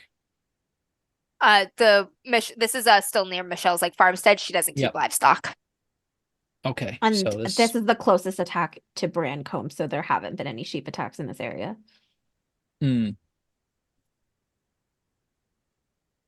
At this point, those of you who are still near-ish Michelle's actual like farmstead, you hear a voice, what's going on here? Everybody calm down. What's going on, folks? And there's a constable coming up the road. Is this the Moor dude that Ronaldo had met on his way? He's going into a little bit of a jog, coming over, and everybody's like, and you just feel the atmosphere take a hostile turn. Tensions are really high. Everybody's very upset. Little girl's missing, and then this constable comes running up here, and they're like, "Motherfucker!" They seem like ready to start bashing the police. Everybody turns around. A couple guys step forward, and they're like, "This is town business. Ain't none of your business. You turn back around and go back to Annonsbury." And he's like, "Settle down, folks. I'm here to help. Everybody's upset. What's happened?" And they're like, "You folks keep coming in here and taking away our youth, dragging them up, jailing innocent folks. We ain't telling you nothing. Get out of here." And things are looking tense. Riot. Rosie's like, oh, nice. Rosalie throws a soup can. Drops an acorn. Just Drops an acorn. Fuck. Oh fuck, dude. Riley, you're pretty sharp right now and onto things. So though you're a bit away from the farmstead, you do notice it's more like you sense the shift in like the quality of sound from the crowd, and that's what makes you look in that direction. And though it's a little distance away, you can tell that there's a constable standing facing the crowd, which is sort of like closing ranks a bit and yelling at him. You and Tom are far enough away that you could just keep going and probably wouldn't be noticed if you wanted, though. Just don't go searching alone. So do we I look at Nora and do we diffuse this? I mean, possibly. I mean, we can just escort the constable. It seems like the townspeople want him to leave. We can just escort the nice constable right back out of town. I think that's a wonderful idea. The constable right now is like, "Listen, the investigation is still underway. The force of Annonsbury are not judges. We're not juries. We're not executioners. We're just gathering evidence." And he's just trying to like cut things out there, like gathering evidence, kidnapping children. So this is, do we get that this guy's name was Moore? No, we didn't. No, he is not. No, we did not. Oh, I okay. was just asking if that was him, but we did not know. Constable. He is a young, dark-skinned man with short-cut, dark hair. Poor dude. They're gonna kill the good one. There we go. Constable, what? I'm sorry, I didn't get your name. He's you're like coming up and talking to him, but you're not like gripping a weapon and yelling at him. So all of his attention is like mostly still on other people. And he's like, I'm Constable Moore from Annonsbury. There seems to be a problem. I'm not here to arrest anyone. I'm not one to tell you your business, but it feels that you might be in over your head here, and perhaps you could escort 2 young ladies back to Annonsbury, where we would like to find our friend and perhaps talk to the inspector. He kind of looks directly at you for the first time now. He's like, "You know what's going on over here?" Something probably best perhaps discussed where heads are calmer. You're not going to be... You're one of the vicar's guests. Yes. Yes. He's like, "Right, you folks just send word if you need help." And they're like, "Fuck off." And he's like, "Okay." And he seems to read the room and take a little sense here, and he kind of backs away, and he's not going to walk with you all back toward town, kind of looking over his shoulder here and there, and he's like, "This is a search party. What are they searching for?" Another girl who's missing. Another girl? Yes. You're holding someone who's innocent. Hey, when did she go missing? How long has she been missing? Just this morning. With creature tracks near Something, the entryway. Something large and clawed. Like a bear? Like an animal. An unusual bear. Tore the hinges off the windows off and took her. He's like, "Oh, I gotta get back to Annonsbury. I gotta tell the inspector. Maybe round some folks up for the search." I think perhaps that would be best to help the people at this point in time. Tensions are high. He's like, right, let's go. Do you think the vicar will let us use his carriage? I think he could, yes. We He's hope like, to right. pick All up right, one and of our he friends in town just too. starts to jog. Yeah. Yeah, we'll I mean, hustle yeah, little along. girl's gone missing. Pick up my skirts and hustle along with him. All right. You find folks start jogging back toward The Brancombe, vicars. heading towards the vicarage, hoping Yeah. to possibly borrow a carriage.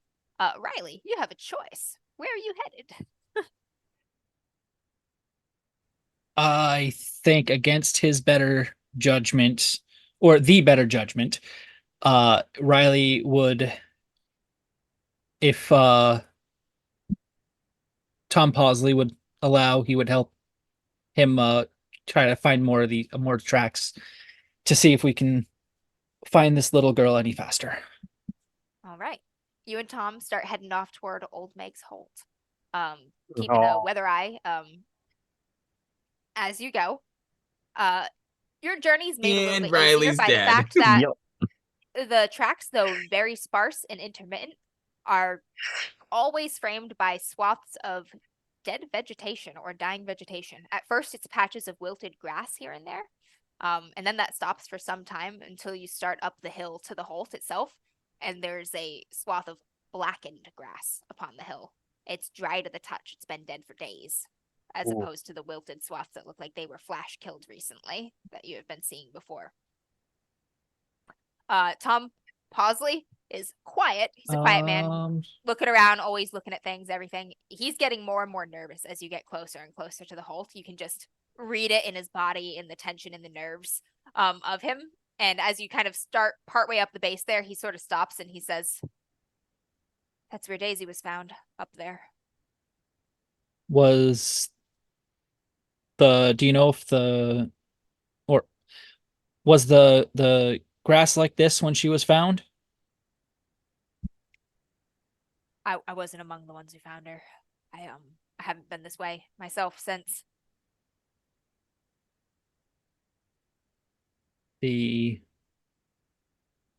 How far does the dead grass come down from the Holt?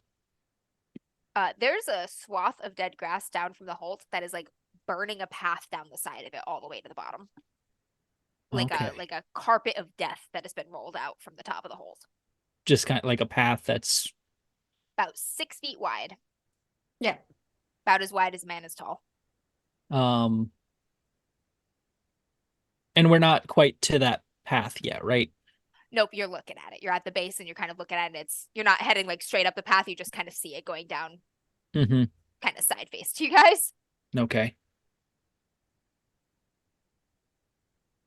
You said it's old grass, old dead grass.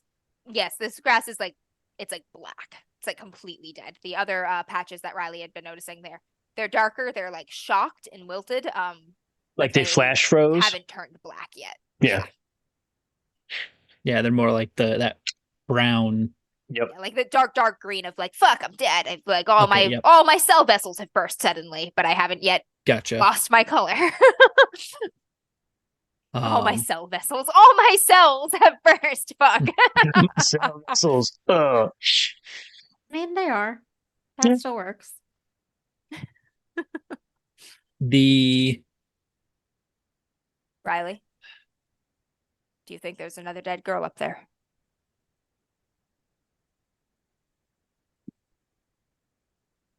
Let's hope not. And Riley is going to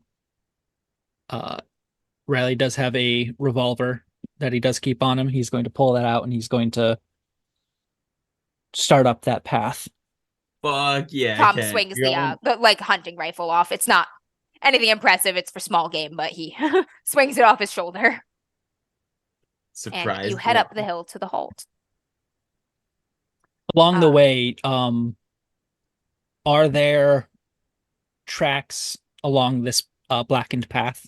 Yes, if you veer your own path closer to the blackened path, you will see for the first time an unbroken like trail of tracks headed down the Holt, not back up it, just down. Okay. But you head up to the top of the Holt, and we're going into our closing scene here for the night.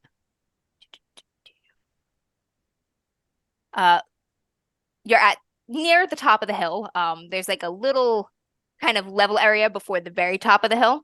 And at that little level area, it's mostly raw earth and kind of like rocky scree as opposed to plant matter. The kind of little like more plants that have been blooming here and there, the little flowers, little thistles and stuff, they're all dead, flattened, completely wilted over. But in that rocky scree, there's a huge, like, deep hole. It's like about 1.5 feet or so deep, easily 3 or 4 meters in diameter. Just this hole in the ground. And behind the hole, backed into that mound of the hill, is the mouth of a cave. Tom sort of stops in his tracks behind you a few steps and says, "Shit, it's gone." Oh. Mhm. Oh. I'll The stone's gone, Jess. Yeah. turn Yeah. back to him. No, I'll I ask. He's like, understand. Yeah. what's gone? Old Meg. She's gone. And he's looking right at that big hole. And that is where we will leave it tonight. Hell yeah, brother. Yeah, brother. Shit. Well, good news is Billy is innocent. I made a joke in the silver chat. lining. We've proven that. Well, we haven't I proven made that. a joke in the chat yeah. when the little girl went missing. I was like, pans back to Ronaldo, walks into the cell, sees Billy holding a baby. He's got- Fuck. He's got the baby like what's the Gustav Dor painting Billy's of just Satan eating an eating 8-year-old this in the cell. just eating the child. Good job, Amber. All right, folks. Things are escalating. Yes, The they did. ticker is ticking down. Yes, they did. We have 3 days. Yeah, Kent is in danger. We've got 3 days to stop this shit for sure, because the Feast of St. Buren is like, the town is probably dead at that point if we don't do anything with us in it. So, but Riley, feel free to go explore first, Riley. Yeah. Riley, you go into the cave first. Yeah, scout the cave. Scout the cave, Riley. Let us know. Fuck. Riley's body parts. Fuck. Wow, that was Oh, perfect. God. That was awesome. really good. Perfect. That's a local auto parts commercial down here in Rhode Island. Yeah. You know? Word for word, too. That really fits. That's perfect. I know. I'm very good at what I do. You are. Yeah. You do, Troy. I saw the whole thing with sheep and you in the chat. Yes. I Yeah, have missed good everything stuff. in the chat. I looked in it once and I saw the fake beard names.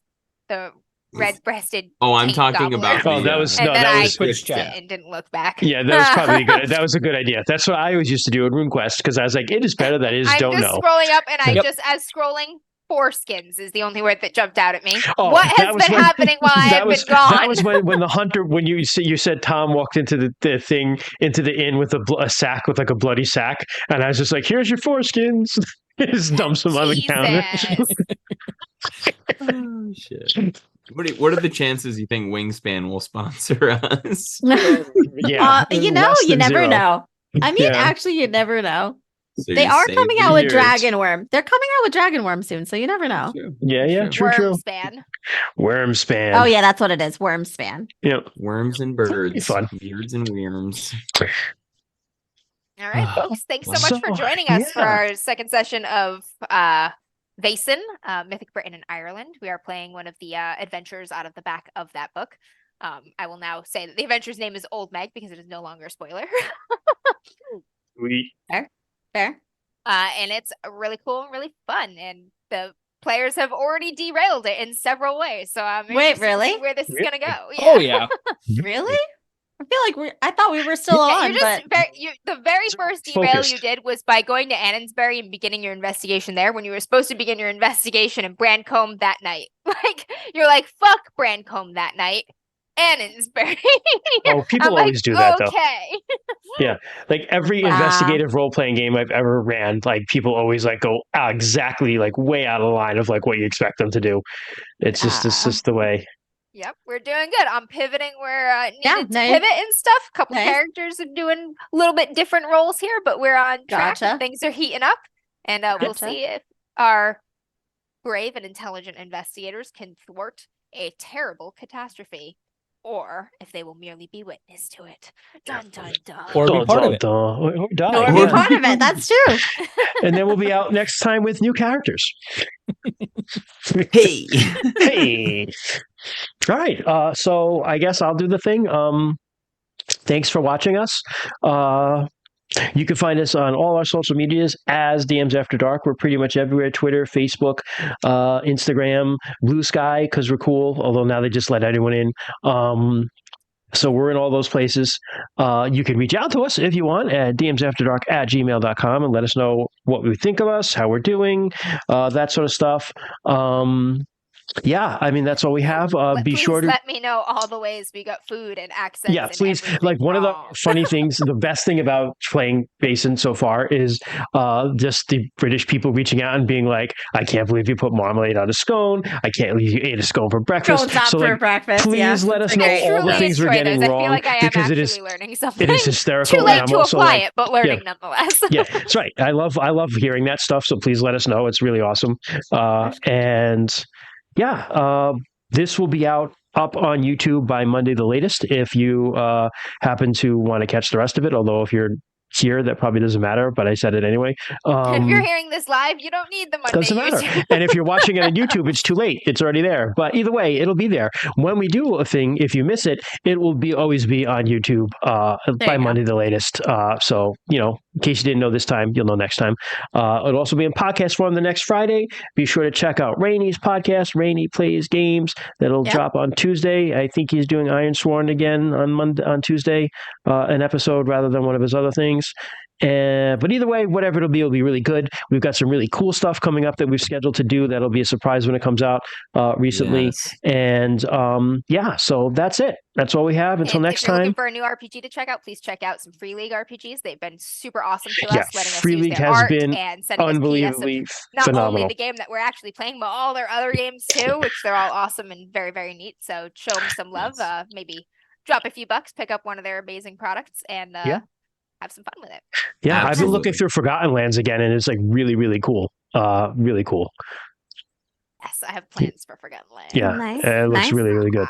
So yeah, until next time. Oh, I was going to go say for it. too. Also, congratulations to Kung Fu Fenris for winning The our winner! very Yes, of course. How could I forget? Yes, for our very first giveaway, which is awesome and befitting. But yes, and if you have time to check out Austin Conrad's new book, Treasures of Glorantha 2. Glorantha, Yeah, yes. two. Check out 1 also because they're both really good. As a matter of fact, check out all of his stuff because I bought it all and it's really good and you should have it too.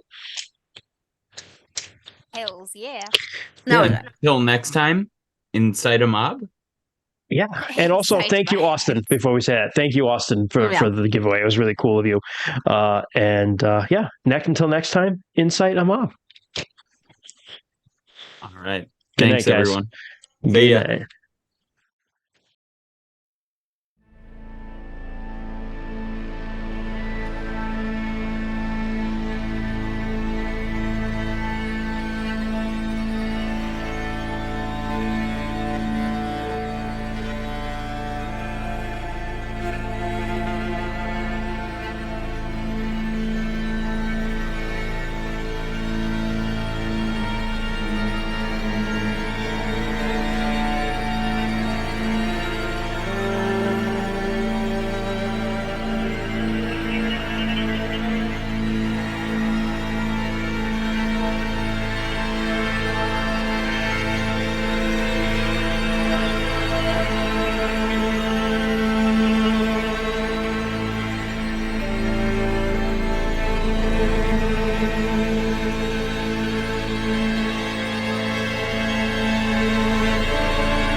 Thank you.